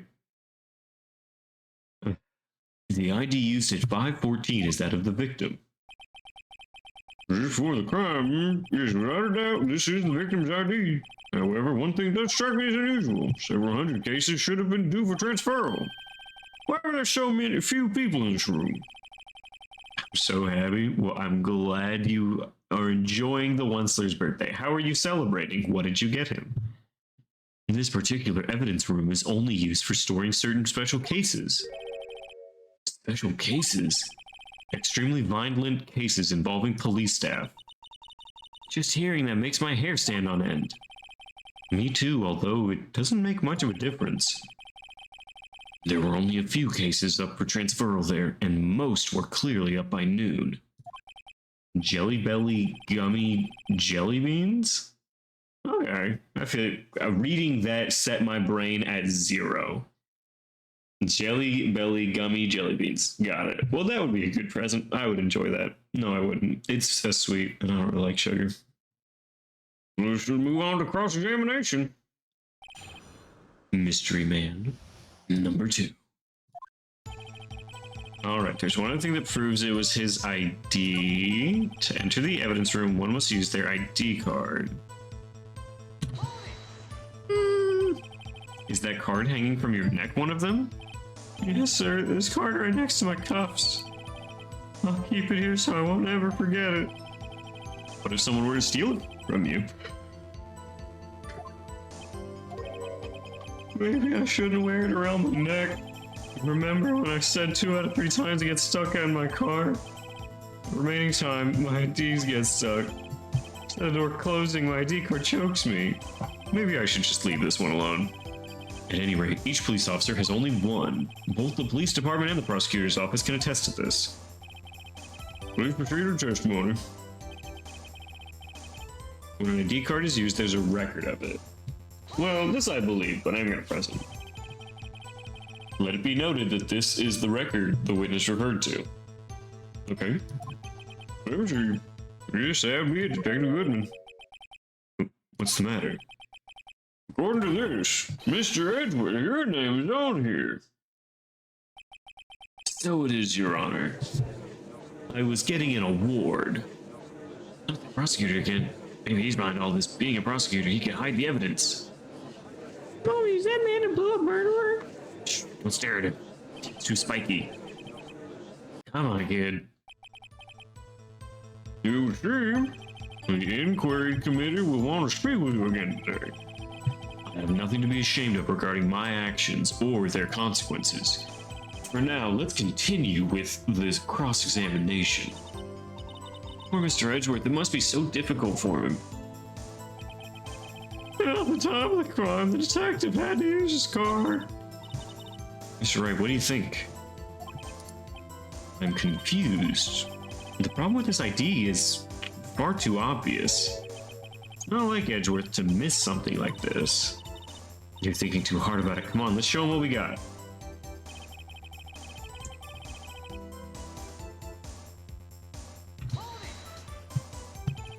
Okay, so unlike your earlier testimony, you believe this to be rock solid. Yes, sir, solid as a rock. If my hand wasn't wrapped in bandages, I'd even give the V for victory sign. Couldn't he use his right hand? Let's hear him out. As we've seen, one never knows what he might say till the last second. Alright, when it is used, there's a record of it. At the time of the crime, the detective used his card. Well, so we don't know. Earlier, I believe you testified that when you asked the man to show his ID card, he pulled a knife on you.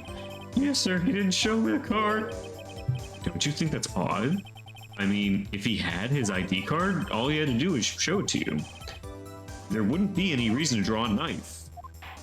Maybe he just panicked. Everything stems from contradictions. Let's point them out. Alright. It's not like Edgeworth. Yeah. Okay, so we just need to find a good way to point out that it didn't need to be his card. I'm in heaven now. So sorry I died. I miss you so much. Hello, Improbable. How are you doing today?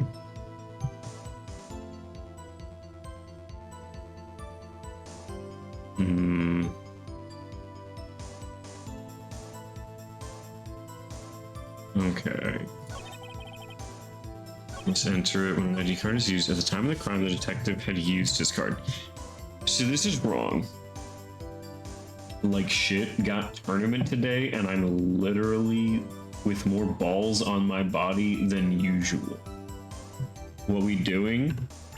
What it looked like we doing? Okay, we are solving the case of how the fuck this man died twice. Okay, what time does this say? It says the day. It doesn't say the time. ID card. That was wrong, and I didn't mean to do that. Yep. Nope, I wanted to look at it, but I guess I presented it. Fucking L. Alright. That didn't go so well. He used this. We are going to object. Does this say a time on it? No. No, it does not.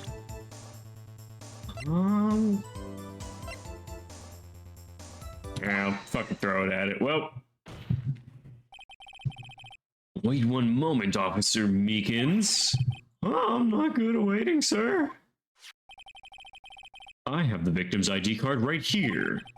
I found it at the crime scene. That makes sense. No, when I say crime scene, I'm not referring to the evidence room. I mean the other crime scene, because it's a double murder. The underground parking lot at the prosecutor's office. Your Honor, I have one more piece of evidence to present. It's a very important clue regarding the victim's ID card. It's only half complete. But it shows that Detective Goodman had lost something on the day of the crime. Something important enough to fill out this report. Let me guess, you believe this something to be his ID card. I can't say for sure, but there's a high probability. On the day of the crime, Goodman was not carrying his card. There's a shapeshifter? No, there's a shapeshitter, and it simply shit out Goodman's shape. So now, what does this all mean? It can only mean one thing. It doesn't even require much thought. The man Officer Meekins encountered in the evidence room was not Goodman, but rather the man who stole his ID card. Order. Does the prosecution have a response? I have only one thing to say to the defense. I feel like Gumshoe with a bandage on my face. Oh, do you now? Wished I was himbo as him. Do you? Do you want to be a himbo like Gumshoe? Be a bit of a 180 from your current position. Bravo, Mr. Wright. Bravo? Allow me to summarize the defense's argument. At 5:15 on the day of the crime, the man in the evidence room Officer Meekins encountered was not Detective Goodman. There are two grounds to support this. First, the locker in the evidence room was already unlocked. Second, the victim lost his ID card. Am I correct so far, Mr. Wright? Yes?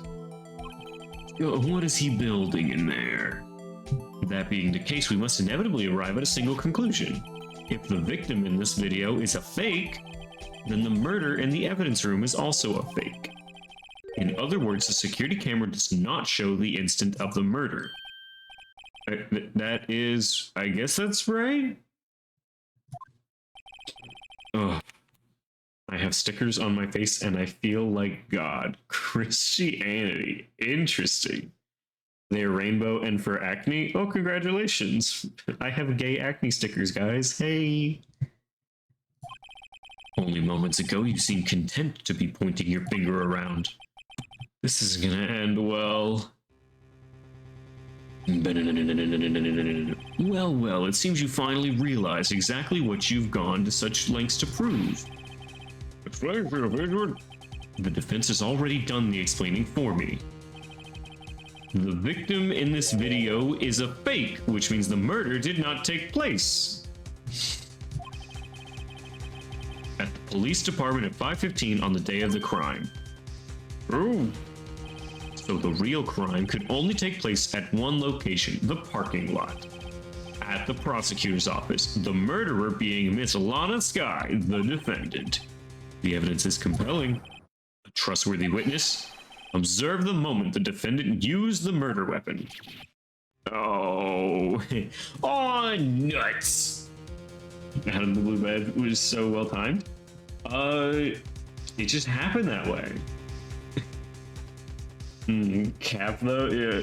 Oh, nuts. It was that he was the murderer and not Lana Skye. Now I fumble my way back into my client being the murderer.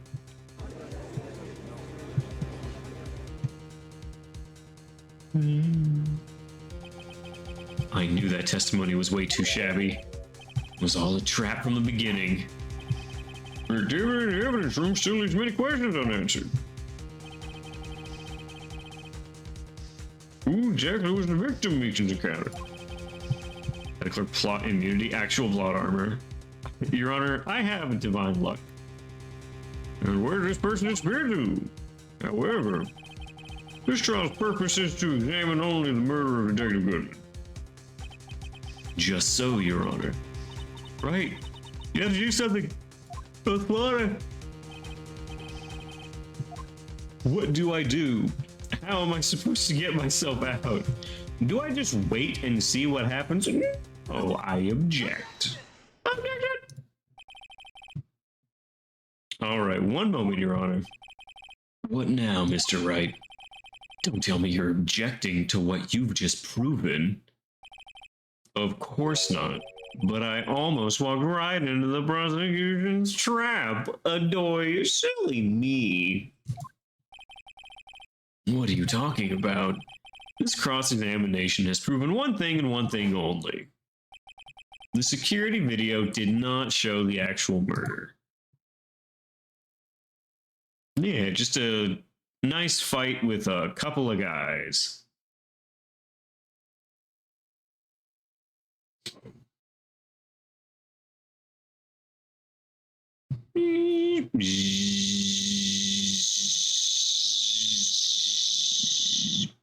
Also, they put the thing in there. Look at me go. We need to find who has the top left locker because that is who was in that room. However, it cannot be said that this is unrelated to the murder in the parking lot.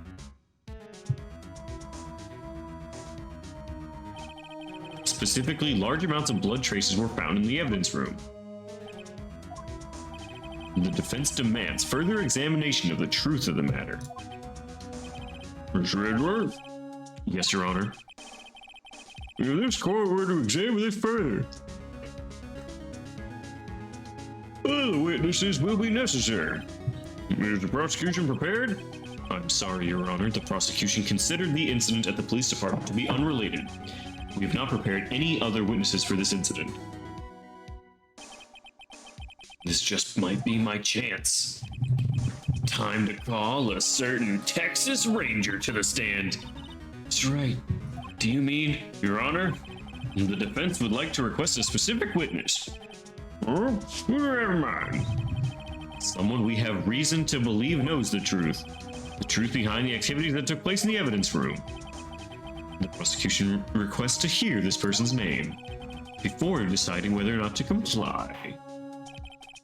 My baby girl husband, love? I didn't know you were into the Texan like that. Very well, Mr. Wright. This person whom you would have testify. What is his or her name? Damon Gant, not a Texan. Mike Meekins is already here. Jake Marshall thinks he's a cowboy. Now that's a Texan. Bruce Goodman is dead. Gumshoe is, in my eyes, probably from more like New Jersey area. Lana Skye is not is our client, and we don't want her to die. Emma Skye is too young. Angel Star. The Coppa Queen. Truly the Throat Goat. Kind of seems like this one's gonna be a Jake Marshall angle. Not Jersey.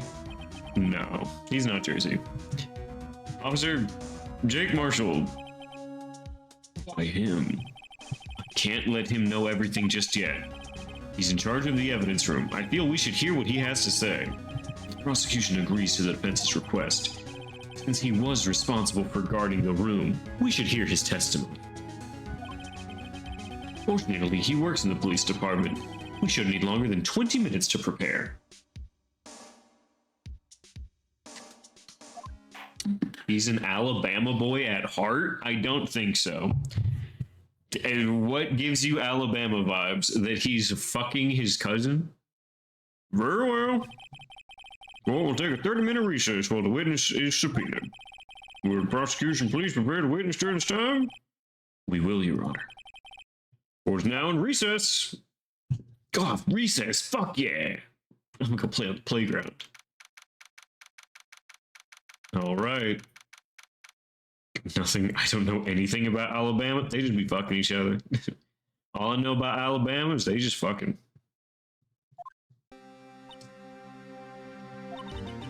There's no stopping you, is there, Mr. Wright? Huh? What do you mean? You called for Jake Marshall? Seems you figured everything out. I haven't figured anything out. Lana? You're the one who knows everything. Emma? You always know everything. Why don't you just tell us? Mr. Wright's trying his hardest to protect you. Go, chick. But everyone just calls him Dad. The Ace Attorney music's on Spotify. Ooh, that is interesting. I don't recall ever asking for this protection. How can you be so cold? Don't you trust us? Don't you trust me? Hope I'm not interrupting anything, pals. Oh, yes I am. I'll come back later. The developers are like, wow, what a great scene. Let's throw our himbo to distract the gays for a second, get their attention again, and then move on. You had a lot of nerve, pal, making a detective run all around while on duty. And on top of it, you called me here. I've seen happier people at funerals. Sorry, detective. I don't really try to put the fun in funeral. You better be, pal. Hey. Hey. I didn't see you there, Chief Prosecutor Sky. That's okay. So, have you brought what I asked? Oh, you mean this, right? My apologies, Detective. Due to my present circumstances, I was forced to use Mr. Wright's name when making my request. My name? Never in a million years would I have thought it was you who asked me. Could I bother you to bring me the SL9 incident files? I'll need them by noon. Talk about crazy. The SL9 incident? But Lana, that's... I thought Mr. Wright might need them, so I had them brought here. Here, you might do well to read them. That is so many pages. How would I ever? I can't believe you. The Chief Prosecutor were a witness in that case. This Sky was a witness? Alright, files for the Joe Dark killings, solved 2 years ago. Take it from me, you don't want anything to do with serial murders. I've been involved in so many murders, it's crazy that they put serial. In all of them, it's my calling card. Oh wait, now that I've brought you your stuff, you're gonna ignore me? Emma, why? Why is your name in here? What? My name's in there? I don't know, unless... No, it couldn't be Lana. This incident is that? That's the classification number the police filed it under. 2 years ago, the rest of the world knew it as the Joe Dark killings. The Joe Dark?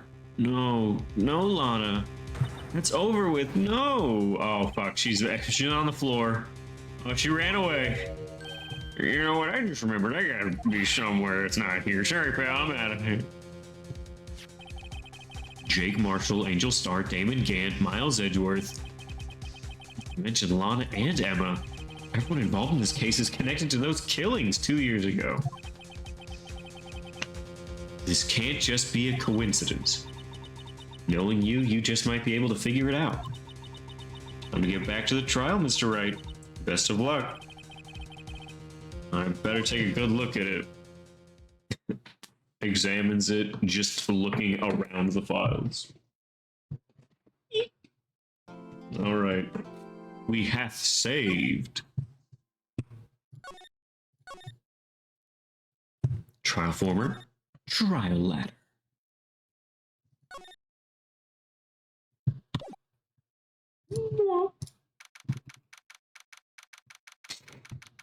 All right. 12:14 p. Oh shit, we're late. We are 14 minutes too late. We'll now reconvene for a trial of Miss Lana Sky. Emma never came back. Help! I lost my dog. Emma! Come here, girl. Come back. Where's my scientist? Allow me to call the next witness to the stand. The officer in charge of guarding the evidence room on the day of the crime. Jake Marshall. Witness, please state your name and occupation. Texas Slick. Bodybuilder. Me, partner? Oh, I'm just a man, same as you. Wandering the trails of civilization. Occasionally helping the elderly cross sections when needed. Yes, we get it. What? Oh, you're a patrolman. As for my name, if you listen hard enough, you can hear the howling wind calling it out. To be exact, it's Jake Marshall, Your Honor. Howling wind? I've never heard Edgeworth described that way before. He helps the elderly? That's what Edgeworth is assuming he does. You know, because he's not a detective anymore, now he's just a patrolman. Now, Mr. Marshall, let me ask you something. You were in charge of guarding the evidence room on the day the crime took place? Is this correct? According to the papers, partner. What do you mean? A desperado's soul is as boundless as desert sands. No paper can sum it up. Maybe it's best we get on with this quickly. Please share with us your testimony of the day of the crime. In plain old English. Chat, I forgot to say, I'm down to only 2 people now. It's just me and one other roommate for 2 weeks. It's like vacation from the weed smoker in the house. Except it's a permanent vacation from him. But 2 weeks of just me and the other guy. Me and Taco hanging out 2 weeks, just the 2 of us. My job wants to keep a wary eye on that bone orchard. They said I was supposed to make rounds 3 times a day. That ain't my style. Besides, the room's protected by 2 security systems anyway. If I remember right, I was at a street-side saloon at the time it went down. I'm just an innocent traveling man, so if you're out of ammo, it's time to hit the trail. I can't say I particularly care for your attitude. I can't say I care for your beard, but you don't see me complaining. Wait a minute. What do you mean by 2 security systems? I mean the security cameras and the ID card reader. I reckon even a cowpoke like you knows about those, and also the rope trap on the ground, so technically 3. Yes, well, about the fingerprint-activated locks on the evidence lockers. Fingerprint-activated locks? What kind of newfangled doohickeys are those? He is not helpful. He's not good with machines or with following orders. Everyone's got their weaknesses, don't they, Mr. Prosecutor? This one, This one seems like trouble. Okay, Mr. Wright, it's all yours.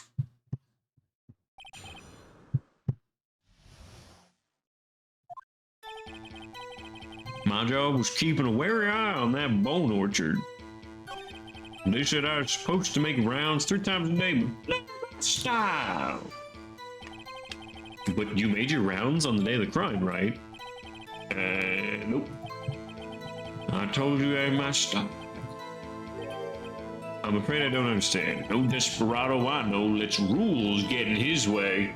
That's right, I got a job. I just don't do it very much. No desperados I know join the police force. Where's the marshal on the day of crime? Just between you and me, I didn't step foot in the evidence room that day. There's a rubber glove stuck in the victim's locker. Do you know anything about that? Our partner can't say I do. I haven't been in that crypt in weeks. How is he not fired? Besides, the room's protected by 2 security systems. You used to be a detective, so you used the evidence room in the past, correct? Of course, back in the day, my locker was a gold mine evidence. Because he's texting. Yeah, we're all like this.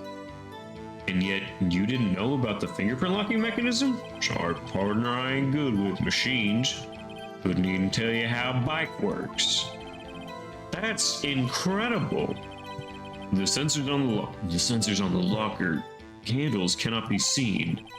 It's well known some detectives are unaware of their presence. Now that you mentioned it, Gumshoe said something like that too. At any rate, it doesn't seem like this is relevant to the crime. Can you tell us what you were doing when the crime took place? If I remember right, I was at a street side saloon. So he's just drinking on the job now. He's just like, there's no point in him just being a patrolman. What were you doing in a place like that? I was eating spaghetti. Somebody was touching my spaghetti. Not even Angel's steak lunches can beat that parlor's vongole sepia pasta. Do you mean to tell us you abandoned your police duties to eat some noodles? Not at all, desperados eat tacos, partner. That's not what I meant. I hope this at least taught you a lesson. Is that okay? So he was eating spaghetti, but saying that. Is he Desperados? I thought he was Desperados, so he eats tacos, but he had spaghetti? That's strange. This is usually where Edgeworth says. Did you not want to raise this year? Well, I'm just an innocent traveling man, so you're out of ammo. It's time I hit the trail. Out of ammo, Officer Marshall? That's right, partner. Or as you call it, evidence. If you plan to pin me on this crime, then you'd better draw. Otherwise, you're just wasting my time. My steel horse is waiting to carry me back west into the sunset. One thing seems clear. Despite being responsible for guarding the evidence room, the witness doesn't appear to have seen anything. Texans don't take orders from anyone. Everyone knows that.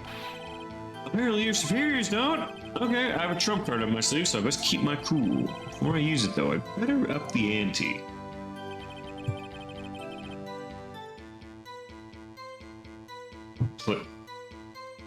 That's his leg. Gumshoe, not the strange sexy man who shoot. What? That's his play with Gumshoe, not this strange Texan man who streams. I'm trying to understand, but I don't think I do. Alright, my job was key a wary eye on that bone orchard. What do you mean by bone orchard?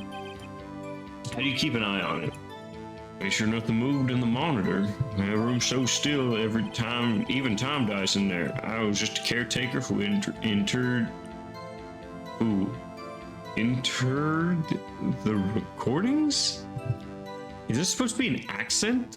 I was just a caretaker who entered the recordings. You interred them? Videos and nothing, aren't they useful when the time would come, so I'd erase the tape. If nothing unusual is recorded, tapes are to be erased every 6 hours.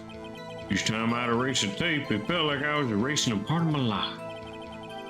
I'm saying the salary cut is just a play they do, and also you are Detective Marshall. Oh, I see. I like being Detective Marshall because I'm decently convinced that he is the murderer. This guy has a flair for the dramatic, but it isn't going to do him any good. So in actuality, you don't physically enter the evidence room? Okay. So, upping the ante. So with this, it shows that he's not entering the evidence room, but I guess at 420 Lamount, all sevens could be him, but I'm not sure. See, I think he took Bruce Goodman's card.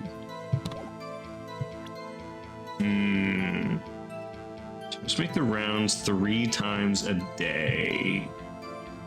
I would be curious what time of day. Okay, hold on. So let's read this real quick. Incident number SL9, closed, perpetrator Joe Dark, crime serial murder, sentence death. Victims Edward Jones, Jason Knight, Edith Kirby, Rachel Moss, Jeb Bates, Neil Marshall. Oh, Detective Marshall has a stake in this. Someone he knows died. Trial data, head prosecutor Miles Edgeworth, witnesses Lana Skye and Emma Skye. Investigation Task Force executive investigators were Damon Kent and Lana Skye. Head investigator was Bruce Goodman. Okay, and investigators Jake Marshall and Angel Star. Interesting.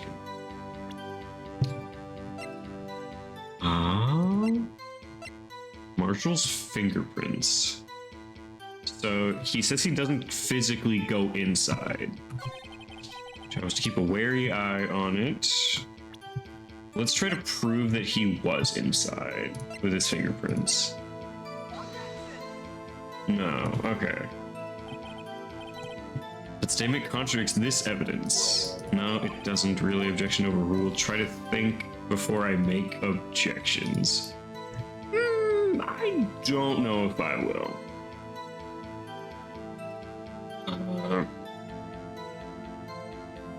Okay, I think we're right with fingerprints. It's probably just the wrong one to say. What the fuck? Imagine thinking cringe. Not me. Well, I'm not playing the voice memo, but...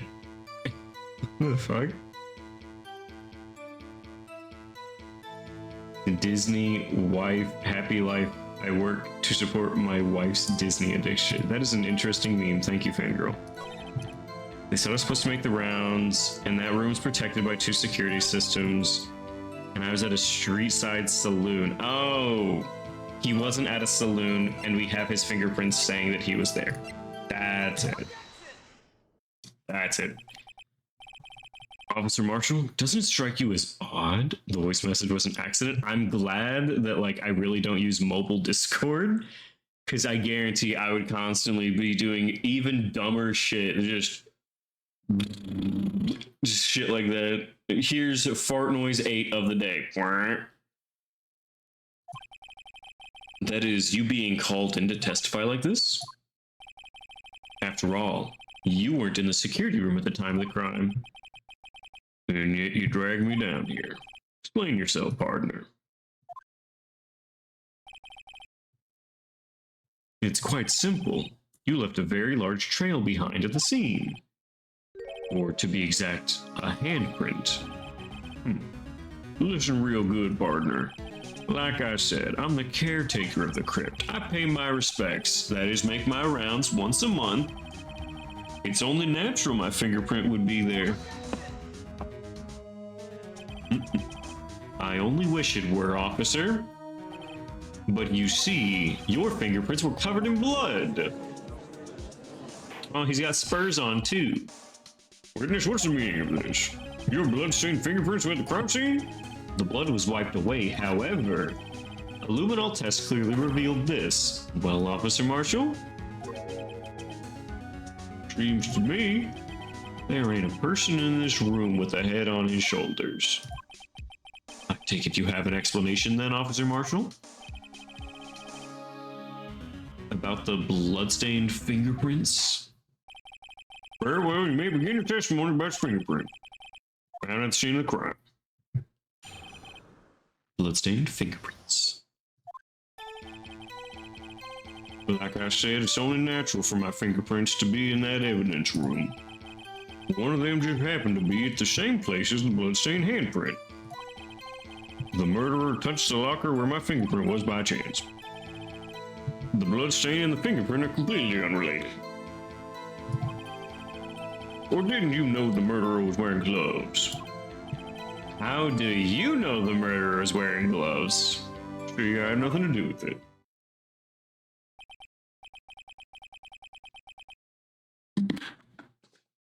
The witness' explanation appears valid, although there's room for doubt. Life wouldn't be fun without any doubt, partner. The defense may now cross-examine. Something's wrong, I can feel it. Now is my chance to prove it. Alright, bloodstained fingerprints.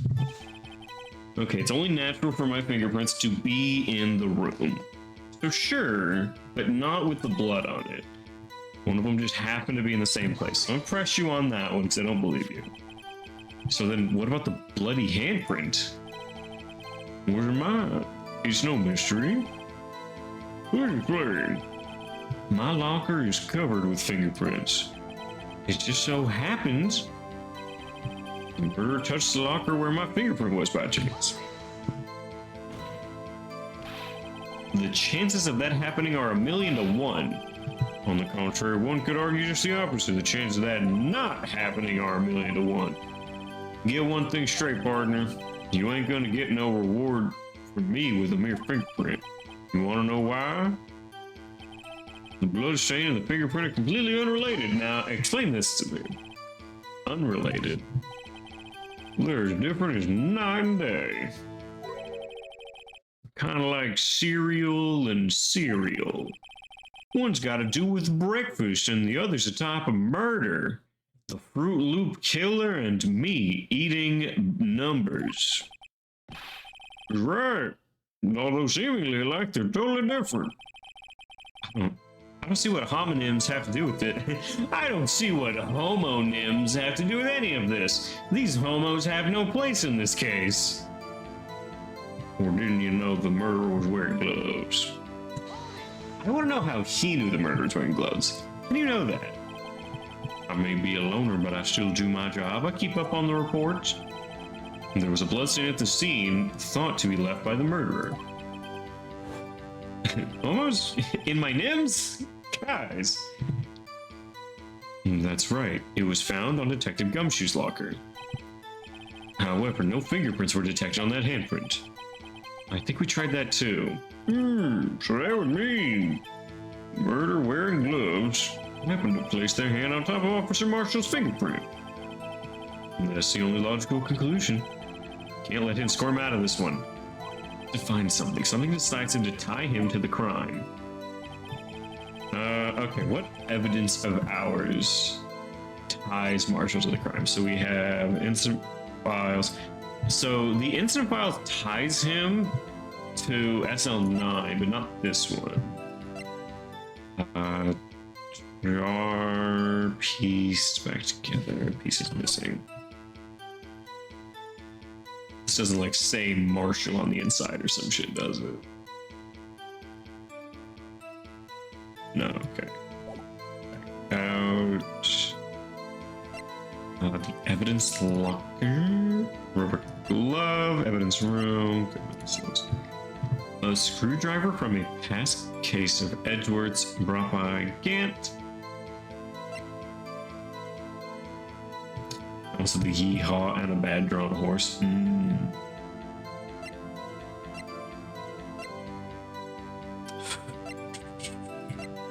There's gotta be... Okay, I think SL9 incident file is right here, so... It's only natural for my fingerprints to be in the evidence room. One of them just happened to be in the same place as a bloodstained handprint. The murderer touched the locker where my fingerprint was by chance. Bloodstained are unrelated, or didn't you know the murderer was wearing gloves? Find a way to tie him to this case. It's only natural for my fingerprints to be in the evidence room. Okay, is it natural for his fingerprints to be in this room? I think the answer has to be yes, because he does work here. One of them happened to be, so this has to be just wrong. One of them happened to be in the same place as the bloodstained handprint.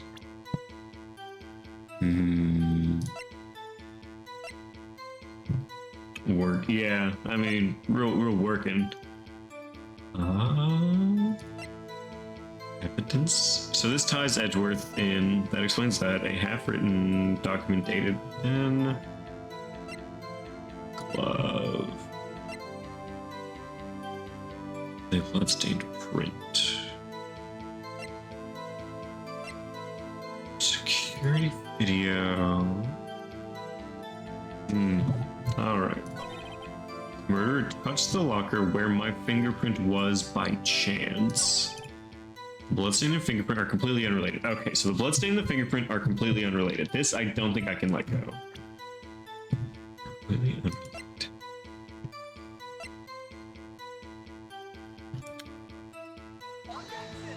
Okay, it's not the joke.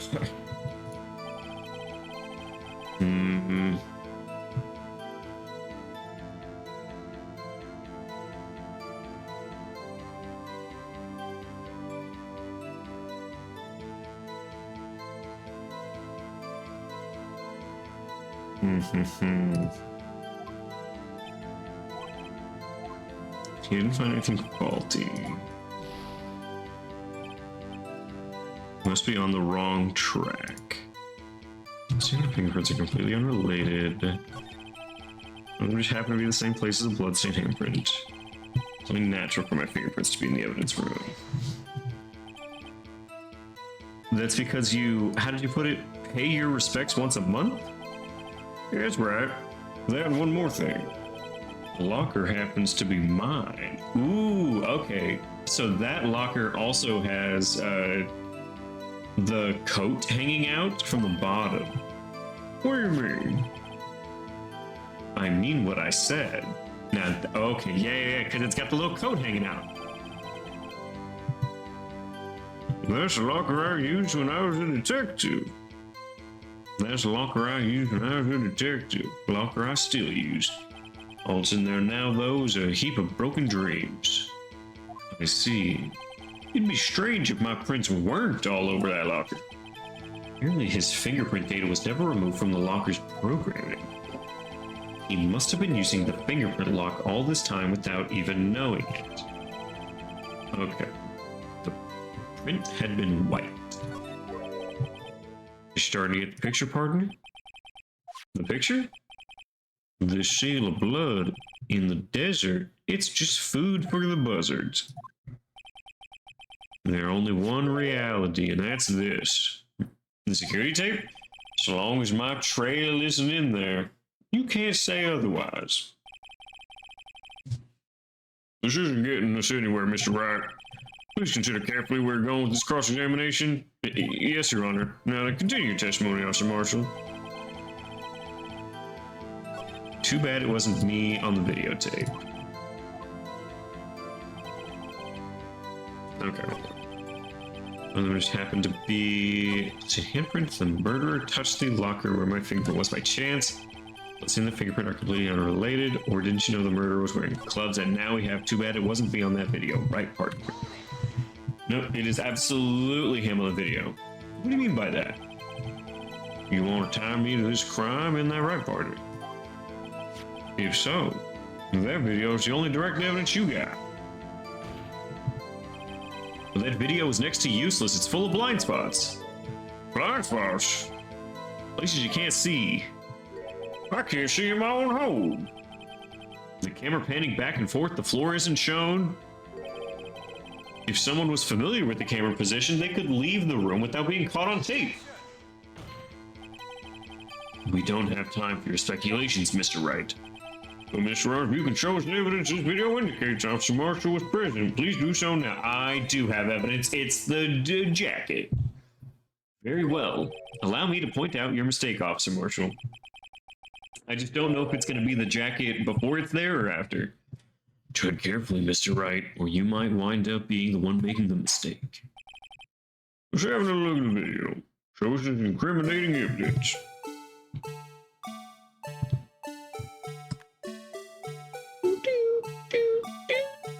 Hey, Marshall.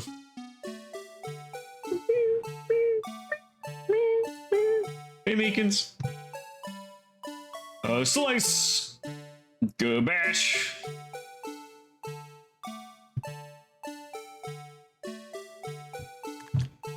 And pause.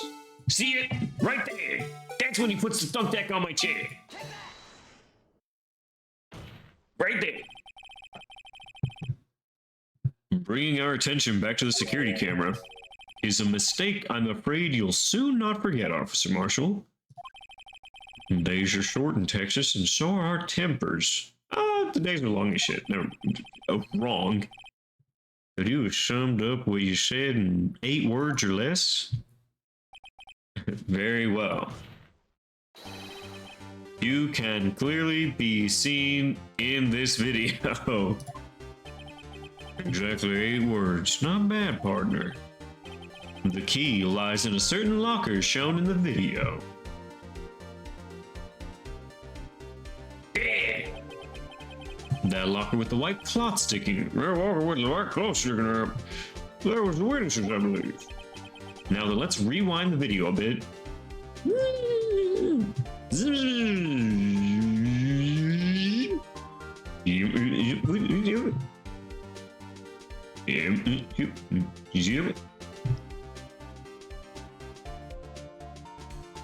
It's not the. Oh, the white cloth is gone. What's the meaning of this, Officer Marshall? When the crime took place, the white cloth wasn't there. Then it suddenly appeared. There's only one explanation. Officer Marshall, you were in the evidence room at the time of the crime. What's more, you opened your locker when the camera was turned away. Order, order. I was the order. Hold your horses. Sorry, partner, but you got the wrong man. So what if my locker was opened? That doesn't mean I'm the one who opened it. The murderer needed to hide something, so he opened a locker and stuck it in. It's not my fault he happened to choose mine. Plus, everyone's staring at me like I'm a wanted man. This guy isn't just playing dumb. He really doesn't know. I hate to rain on your parade, partner, but you're the only person who can open that locker. Oh yeah? I call your bluff. You say I opened that locker, prove it.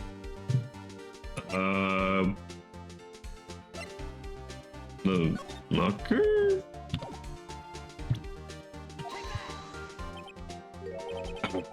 Fingerprint sensor.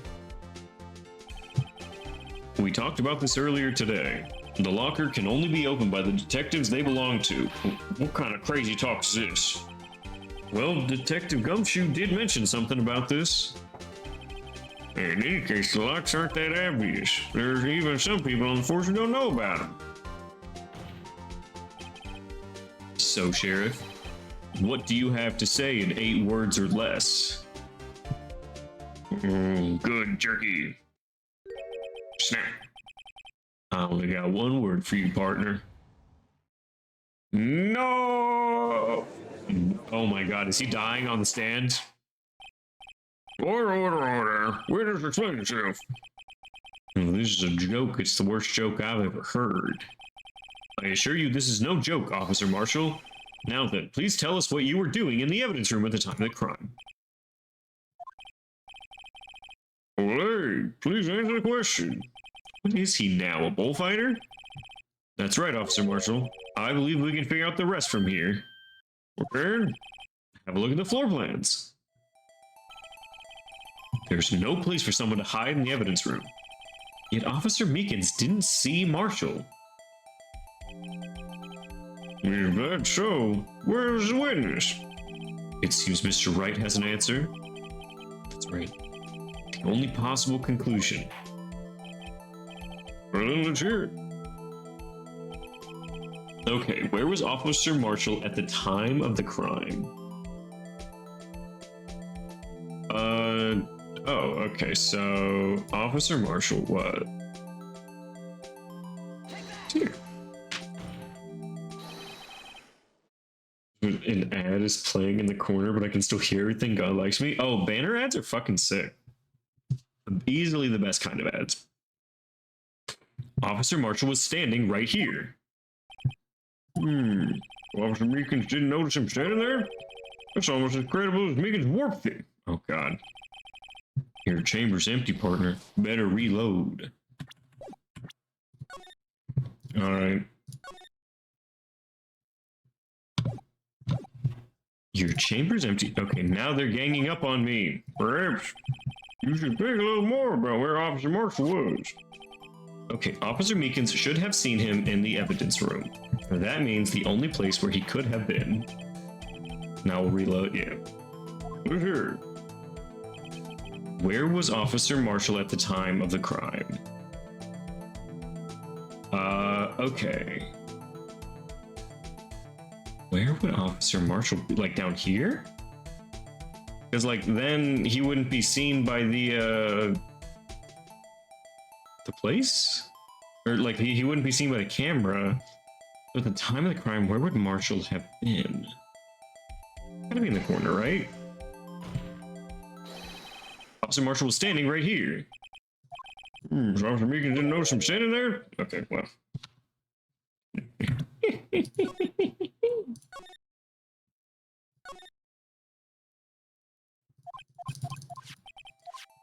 Alright, where are you?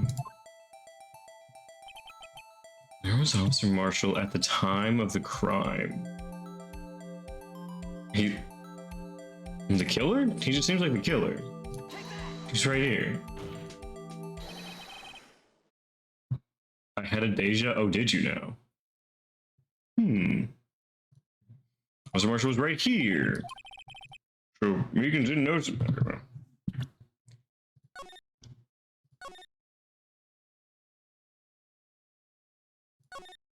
Gumshoe writes Edgeworth love letters. Edgeworth corrects his grammar and then writes his response on the back before returning. Aww. You hate being a prophet? And perhaps you shouldn't be so good at prophesizing. Alright, where was Officer Marshall? He's like here. Officer Marshall was standing right here. There, but that's where the victim, Detective Goodman, was. Oh, I get it. Because they swapped them because Meekins is the killer and Goodman is the victim, even though that's not the case this time. Okay, I understand what they mean now. Correct. Unless the man wasn't Goodman. I believe the victim in the video is Officer Marshall. It was you, dressed up like Detective Goodman. But that's preposterous. Officer Meekins witnessed the detective at the crime scene. Once he saw the man's face, he'd know for sure. May I point out that Meekins did not know Goodman? He also testified about the man's reaction when confronted. When I entered the room, sir, I asked him to show his card. And how did Detective Goodman respond? He pulled a knife on me. Something about the officer's story puzzled me. The man had his ID card. Why didn't he just show it? Yes, he would have needed it to enter the evidence room, so he must have been carrying it. The answer is simple. He couldn't show it.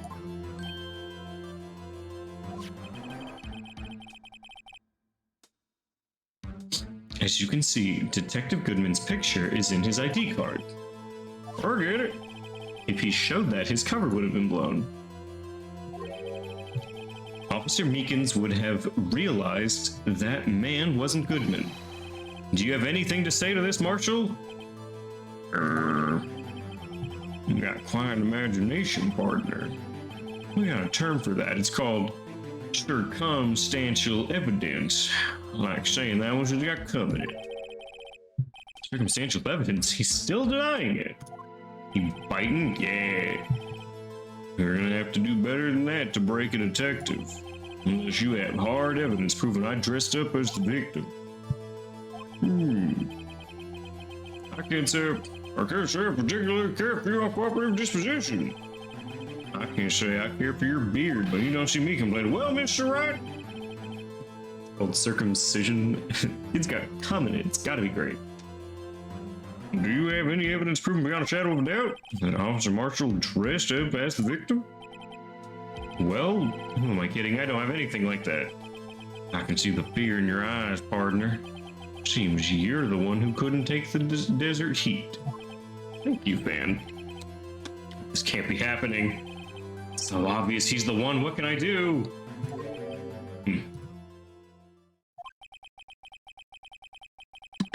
It looks like your lack of experience has finally been exposed. I'll pass on to you what someone told me when I was starting out. When you run into a wall with no place to go, return to the basics. The basics? For me, that would be what Mia used to tell me. Phoenix, try thinking outside the box. I shouldn't look for proof that Marshall was in disguise. But rather, I should look for evidence that came about because he was in disguise. Why do you think this locker was opened in the first place? What do you mean? Yeah. I'm glad you're using white woman jump scare. Wasn't expecting Mia. What do you mean? There's no reason for Officer Marshall to open his locker at the time of the crime. Yet he did, despite the chance it might be discovered later, as it has been. Witch just be lurking this whole fucking time. She's just been here. Which means he didn't originally plan to open this locker. Or the defensive argument. Hola. Officer Jake Marshall dressed as Detective Goodman at the time of the crime. And after the crime was committed, he opened his own locker for some unknown reason. Though I have been hibernating. Oh, am I just so relaxing and have such a comfy environment that you just put me on and I just play shittily at an Ace Attorney game that I'm not near smart enough to play, and you're just like, oh, I'm gonna take a nap. This guy's fucking got it. He's a gamer. The fact that the white cloth is sticking out of the locker seems to indicate that he opened it in order to put the cloth inside. Just what exactly is a piece of cloth? Perhaps the video is the key to all of our unanswered questions. Looking but probably just got here is what I meant. Oh, gotcha. I think I've been hanging around for a second. What, about an hour now? Very well, let's take another look at the security tape. After committing the crime, the witness opened the locker to put the white cloth. Show us why the witness had to open his locker. Okay, so it's asking for why the witness did it. Don't know if he'll die by Tylenol. Look, that might be difficult to do. Although Tylenol should be a prescription drug. Who else knew that? I can't see the face cause of the stutter. Meekin's jump scare. Alright. What's up with the fucking cloth?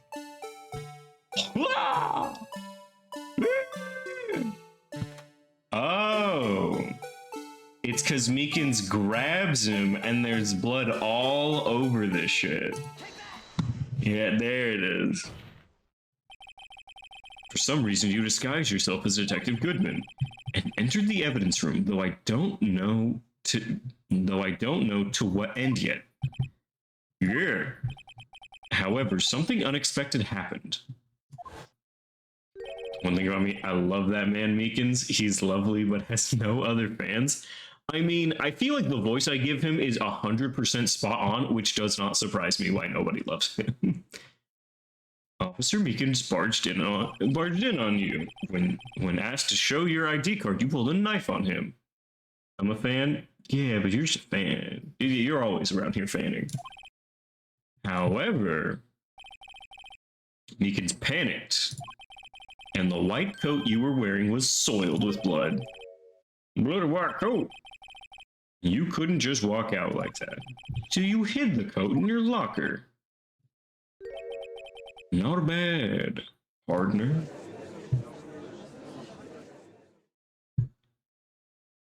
Alright. I'm but a level 1 fan of all trades. Ah, fan of all trades, but not super of one. I don't know. Figure it out from there. Now then, Officer Marshall, are you ready to tell us the truth? Looks like I underestimated y'all. I hope you're happy now, Mr. Edgeworth. Fangirl out here doing NFTs? Ooh. You know what? I would at least look at them. 2 years ago, if you were only half as persistent then as you are today, we all wouldn't have been here now, would we? Officer Marshall, tell the court what you did, all of it. All right. Seems the time has come. All right, Marshall's confession. I had to do it that day. I couldn't just stand by and let it die. I stole the detective's ID and dressed like him. I planned to take out the evidence. I wasn't expecting Meekins. I knocked him out and managed to escape. I knew which areas wouldn't be caught on the camera. There wasn't any murder in the evidence room at 5:15. The supposed victim was you? But there's one thing I still don't understand. Traces of a large quantity of blood were found on the floor of the evidence room. If no one was murdered, how could that be? Officer Meekins managed to cut his own hand. You got a craving for powdered donuts? I have a craving for wings right now. Some fucking chicken wings. That shit would be good as fuck. My guess is he's the donor. It was way too much blood for a donation. Alright, his confession. I had to do it that day. I just couldn't stand by and let it die. What is it? Do you even have to ask, partner? The SL9 incident. 2 years had passed since that case was closed. It was going to completely end with the transferal that day. I heard I've been craving. It's always good. It's going to be complete end. Not if I had anything to do with it. That incident's not over. But what did you hope to accomplish by sneaking into the room? When the case is closed, only that case's lead detective can look through the evidence. I wanted to have a look at it myself one more time. They advertise a literal children's learning hedgehog toy thing, and that's Sonic the Hedgehog. That's just Sonic. I wanted to have a look at it myself one more time, no matter what the cost. I don't care what anyone says, partner, that case is mine. But Officer Marshall wasn't in charge of it. Why does he care so much? That day was my last chance, that's why I stole the detective's ID and dressed like him. I planned to take out the evidence. Sonic the Hedgehog. Soink the Hog. Why did you disguise yourself as Goodman? If I didn't make it look like Goodman was carrying out the evidence transferal, I'd be arrested for stealing evidence, which wouldn't get me anywhere. So you did it to fool the security camera. And the detective's ID card. I stole that the morning of the incident. So that really was why Goodman started filling out the lost item report that we just guessed and made up. I returned his ID card. I left it on the floor in the prosecutor's office parking lot. The ID card I found was left there by Marshall? So essentially, you managed to succeed despite your lack of foresight? What do you mean, partner? I mean the fingerprint activated lock, of course. No matter how well you disguise yourself, you can't change your fingerprints. Under normal circumstances, you wouldn't have been able to open that locker yourself. But he could because the rubber glove happened to get stuck. That means Detective Goodman must have opened the locker before Marshall? I wasn't expecting Meekins. I knocked him out. I mean, he was bleeding a lot. I think he passed out from blood loss. You pulled a knife on him and tried to drive him off. Let's just say I was a little surprised. I only planned on being in the evidence room for no more than 5 minutes. I didn't think anyone would actually come in during that short time. Officer Meekins certainly is a one-in-a-million type of person. Mistaking a detective for an intruder and demanded to show him his ID. I'll have to think a little more about his race this year. When did Edgeworth get so much influence? Anyway, he threw himself at me and I ended up cutting him slightly. I'm sorry it had to turn out that way. With me knocking him out and everything. By the way, what happened to your knife? Oh, you mean this one? That he's shaving his face with constantly? So he knocked out Officer Meekins and managed to escape. I knew which areas we caught on camera. So you did your research beforehand. Those who go into the desert unprepared don't live long, partner. I didn't think it would make a big difference, though. The security tapes erased every 6 hours. If all had gone to plan, no footage would have been left. However, you bloodied your coat in your struggle with Meekins. Someone was in the security room when I came out, the jig would have been up. I opened my locker and stashed it in there. What was Meekins doing? What else? Sleeping like a baby. A huge relief because I thought I lost my sim save. I'm 16 generations in. I'd cry. Which queen? I feel like you need to like back that up on another like computer. Make sure that shit can't just be accidentally oopsie deleted. Was it on that day? I did love that. Good. I would be so scared. Now, okay. There wasn't any murder in the evidence room at 5:15. Are you sure about that? But the blood found at the scene certainly indicates a crime took place. What, are you blind? The victim showing that tape is me and I'm not dead. So you stole the evidence from the locker? Actually, no I didn't. Why not? When I opened the locker, the evidence was already gone. Where? Mr. Edgeworth, where is that evidence? Still missing, Your Honor. I may have something relevant. Someone else stole the evidence. Officer Marshall, may I ask you one thing? Fire away, partner. It's a free country. Remember, I'm also free to decide whether or not to answer. Why did you do this? Stealing a detective's ID, injuring a police officer? This is no small offense. Moreover, you're an officer yourself. This will have serious consequences. You can't just be forgiven with a simple cut in salary.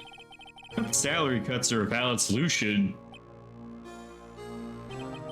Like I said, this isn't your case. This one is mine. And I'll do anything it takes to get an answer I'm satisfied with. Witness has an unusual amount of zeal. Let's hear more.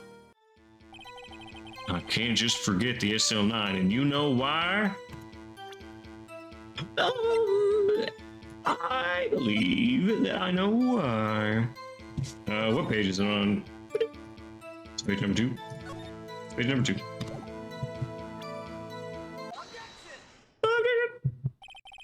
Officer Marshall, I think I understand. I think I know why you care so much about SL9. Sounds like you've been sipping too much cactus juice, partner. I have the incident file here. The name Marshall is mentioned in a list of murder victims. Neil Marshall. Are you related to this man? Neil Marshall. Yeah, I'm sure you heard the name. 2 years ago, you received the same lousy prosecutor award you got. What? A prosecutor? You must be talking about the King of Prosecutors Award. Now I remember Prosecutor Neil Marshall. He handled the SL9 case before I did. That's right. He's killed, and the case fell into your hands. What's his relation to you? He's my brother. I didn't know if this was like a thing around his head or his hair this whole time. He has got some thick locks. His brother's cuter, though. He's investigating the murders with Damon Gant, the deputy chief of police. It's his hair? It was his hair the whole time. I thought it was just like something to protect him from the sun. A group of detectives I was part of worked under him. We were desperate to prosecute the killer. Is this guy a fucking JoJo reference? Oh, this is Queen? Killer Queen? Queen Bee? I don't know. Joe Dark. My brother fought Dark and was killed. This is the first time Dark could find any evidence that was all we needed. Like ABBA? Nah, it's a fucking JoJo Part 4? Reference? I don't know, this guy looks exactly like a JoJo character. He's arraigned and incarcerated. The case is finally closed. At least according to public records. Like Kira? Hold on, JoJo Part 4, Kira.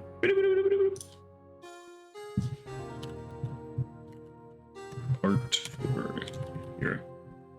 Yes, exactly. This is 100% Kira. You will not convince me otherwise. What do you mean? My brother couldn't have been killed by Joe Dark. I knew my brother better than anyone. No one could have beaten him in a fight. And that's it. That's your reason for your insane actions?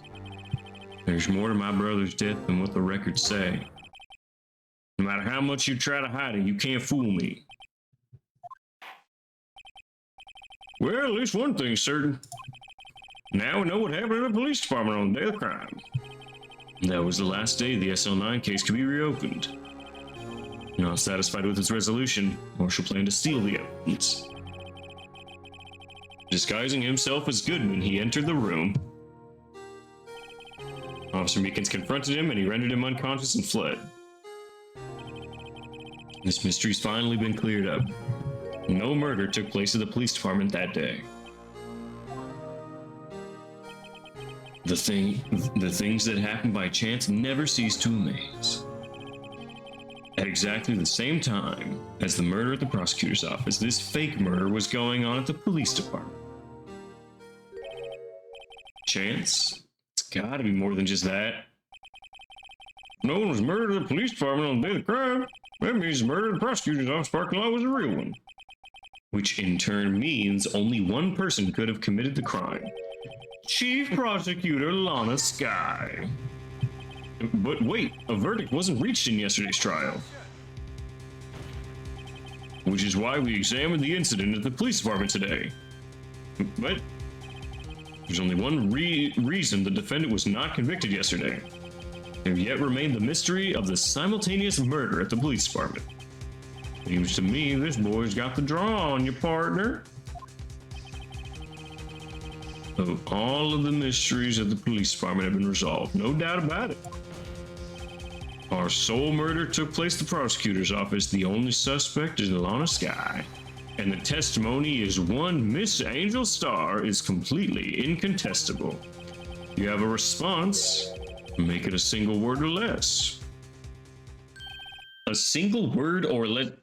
I rest my case. It seems this trial's reached its conclusion. No room for doubt. Well done, Mr. Wright. Thanks to you, I didn't need to waste my time disproving the alleged murder at the police department. There's no doubt what I proved today is true.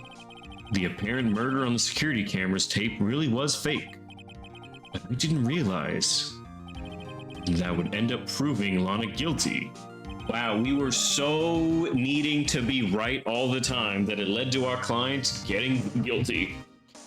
Time for the verdict to arrive. This court finds a defendant. Hold it. Your Honor, wait! Emma, the defense has an objection, a scientific objection, right? What do you mean, right? Mr. Wright? Are you this girl's guardian? Your Honor, in a sentence. Please, Your Honor, all I'm asking is for a minute of your time. Please hear me out. Mr. Edgeworth, please. I don't want to leave any loose ends.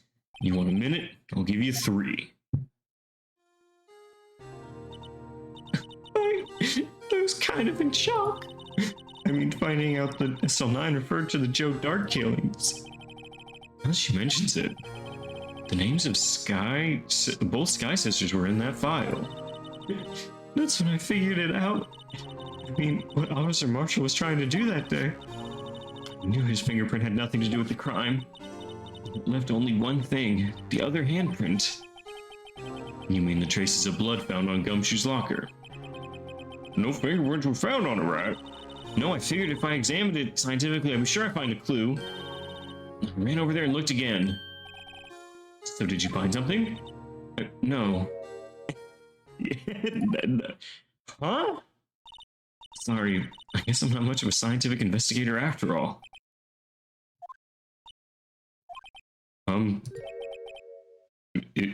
Is that all? Please don't be mad. I'm just a high school student. And I'm just an attorney. But Mr. Wright, those traces of blood are the only clue we have. Thank you, Fan. Whoa! Is that ice cold manure? Open the manure. All right, get the fuck out of here. What's the command? Group hiss. Bots be gone. Out of the nest.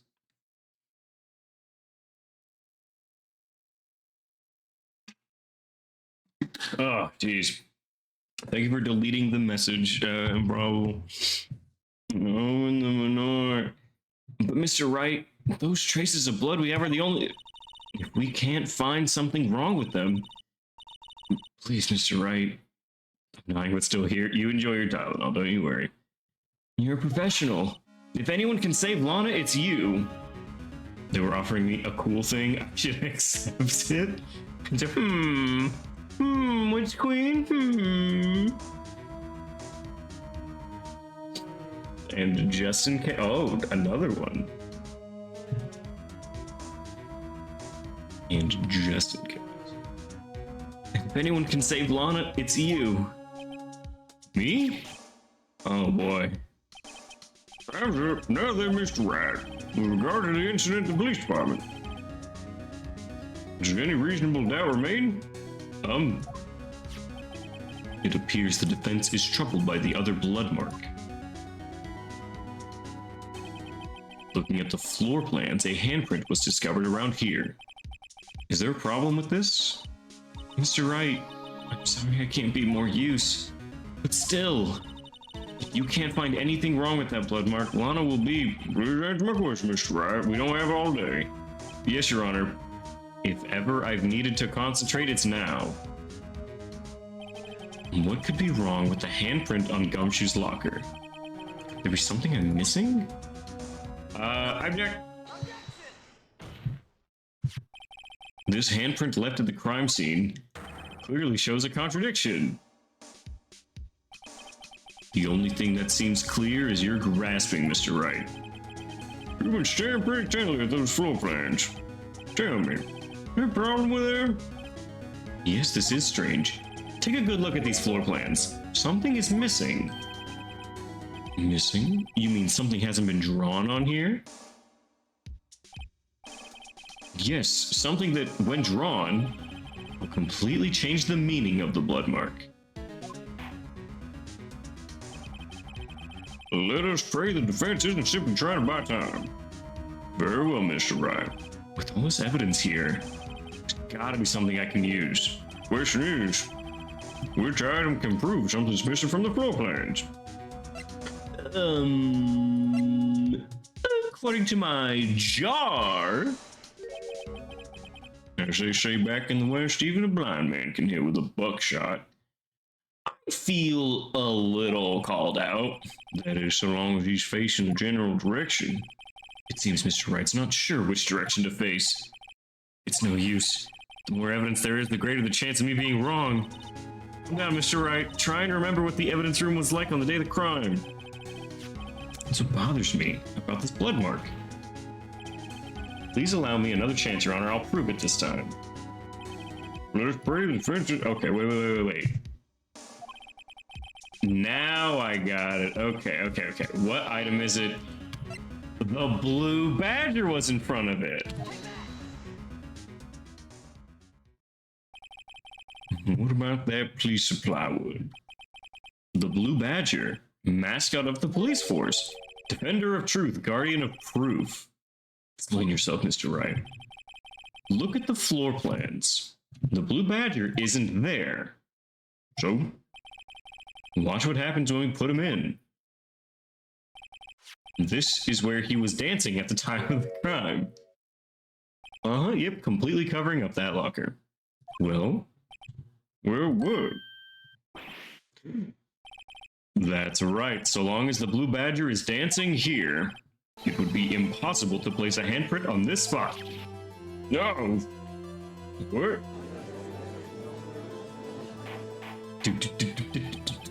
That means, what? It means it can't be done. We're saying blood traces are undeniably found on the locker. Don't look at me. I didn't put it there. Mr. Wright, think it through scientifically. Emma.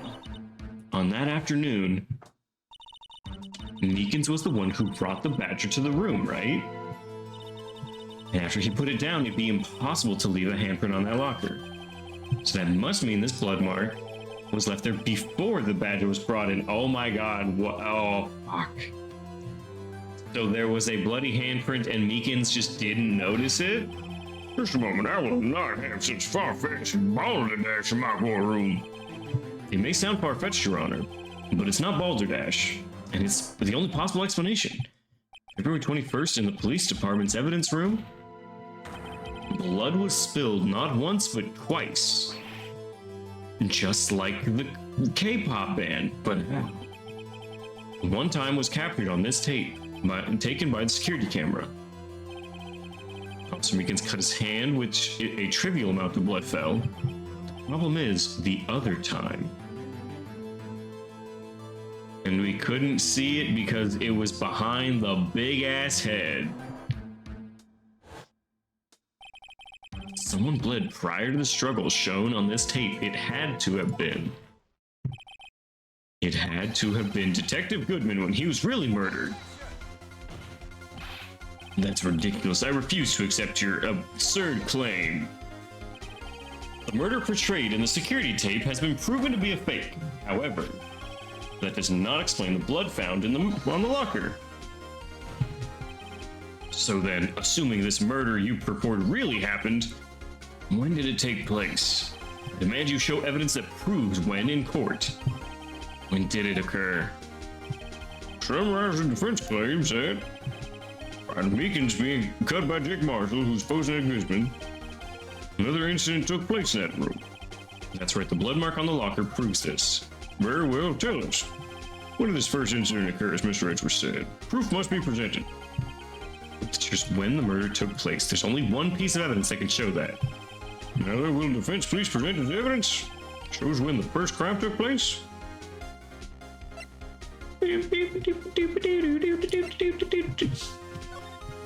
We have one unaccounted for entry, and so I'm going to say this.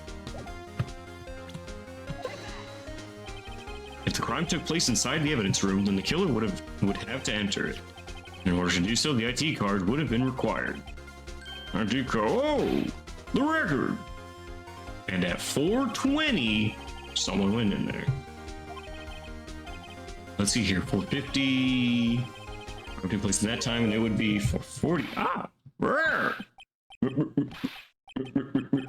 Miles Edgeworth, what have you done? I never would have figured you had the nerve, boy. Drop the act, witness. It doesn't take a lot of thought to figure it out. To figure out it couldn't have been me. Nope, I ain't getting it. Afraid I don't understand either. Clear from the luminol test that blood was there. However, when the second crime took place, both Officer Meekins and Marshall failed to notice the blood. That means the blood from the first crime was wiped away by the real murderer. I would have had just 10 minutes to murder the victim, carry his body away, and clean up the blood. Unfortunately, that's physically impossible. That would mean I must have taken place before Mr. Edgeworth entered the room. Let's look at the chart again. Only one other card remaining. 7777777. Talk about a lucky number. But wait, that doesn't make sense. How could Detective Goodman have entered the evidence room? Well, since there's no record of his card being used beforehand, he must have entered along with the real murderer. That's the only plausible explanation. He went in with 7777777. Mr. Edgeworth, look at this ASAP. Find out whose ID number 7777777. That's 1 too many, Your Honor. Unfortunately, I'm unable to look up the owner of that ID card, at least at present. What? Explain yourself, son. The ID number 7777777 belongs to someone with a rank of captain or higher. Someone who is a so-called executive officer. We don't have the authority to acquire into such a person's identity. But that's ridiculous. Just how... I'm not finished talking, Mr. Wright. There's one situation in which we can be granted such authority. If an official charge filed against an executive is accepted. An official charge? And you're all alike, aren't you? With your cover-ups and your forgeries? That's how the prosecutor's office operates. I take pride in my work, Officer Marshall. I'm not finished. Please let me do what I need to do. I would appreciate if you would keep your slander to yourself. Slander, is it? Okay. I'll just write it down and make it a libel. Yes? No, not you, to her, the defendant sitting over there. Your own little executive. What? Don't be stupid. She's been charged with murder. Of course, we've looked up her ID number, and it's not 7777777. Don't blame me for a fool, partner. That's not what I want to ask. All I want to know is one thing about that incident. This is not an incident? Answer me this, Chief Prosecutor. In that trial 2 years ago, did you really only use legitimate evidence? Did you lie in a court of law? Do you need the witness to repeat the question, Chief Prosecutor? I heard him fine, Mr. Edgeworth. 2 years ago, I was in charge of the prosecution for that trial. At the time, occasionally we felt the powerlessness of the law. At least I did. Lana, I became a prosecutor in order to suppress crime with the law. But before I realized it, we were the ones being suppressed by the law. Defender, what are you saying? I'll ask again, Chief Prosecutor. During that trial 2 years ago, did you really present all the evidence in court? Can you look me, an investigator in that crime, in the eye and say you did? Chief Prosecutor, you didn't. I don't have to, Officer Marshall. Why won't you answer him? Drastic crimes require drastic measures. That's just the way it is. We did what we had to in order to get the verdict he deserved. Lana! Even if it involved forging evidence. So he's right.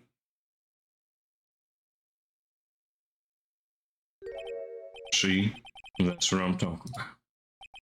No. No! Order! Gumshoe is pissed. Lana's remarks caused such a stir. The chaos in the courtroom could not be quelled. The conclusion of the trial would have to wait until the following day. To be continued.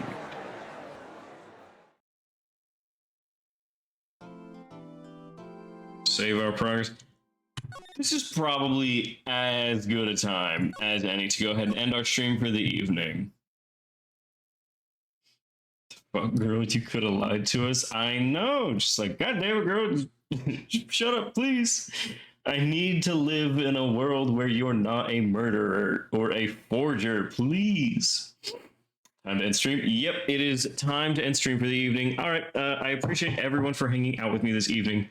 It has always been fun, especially playing Ace Attorney. Now, tomorrow we should continue playing Ace Attorney. I'm moving a lot of stuff around, so if it's not, I will message in the Discord. But we should be perfectly okay tomorrow.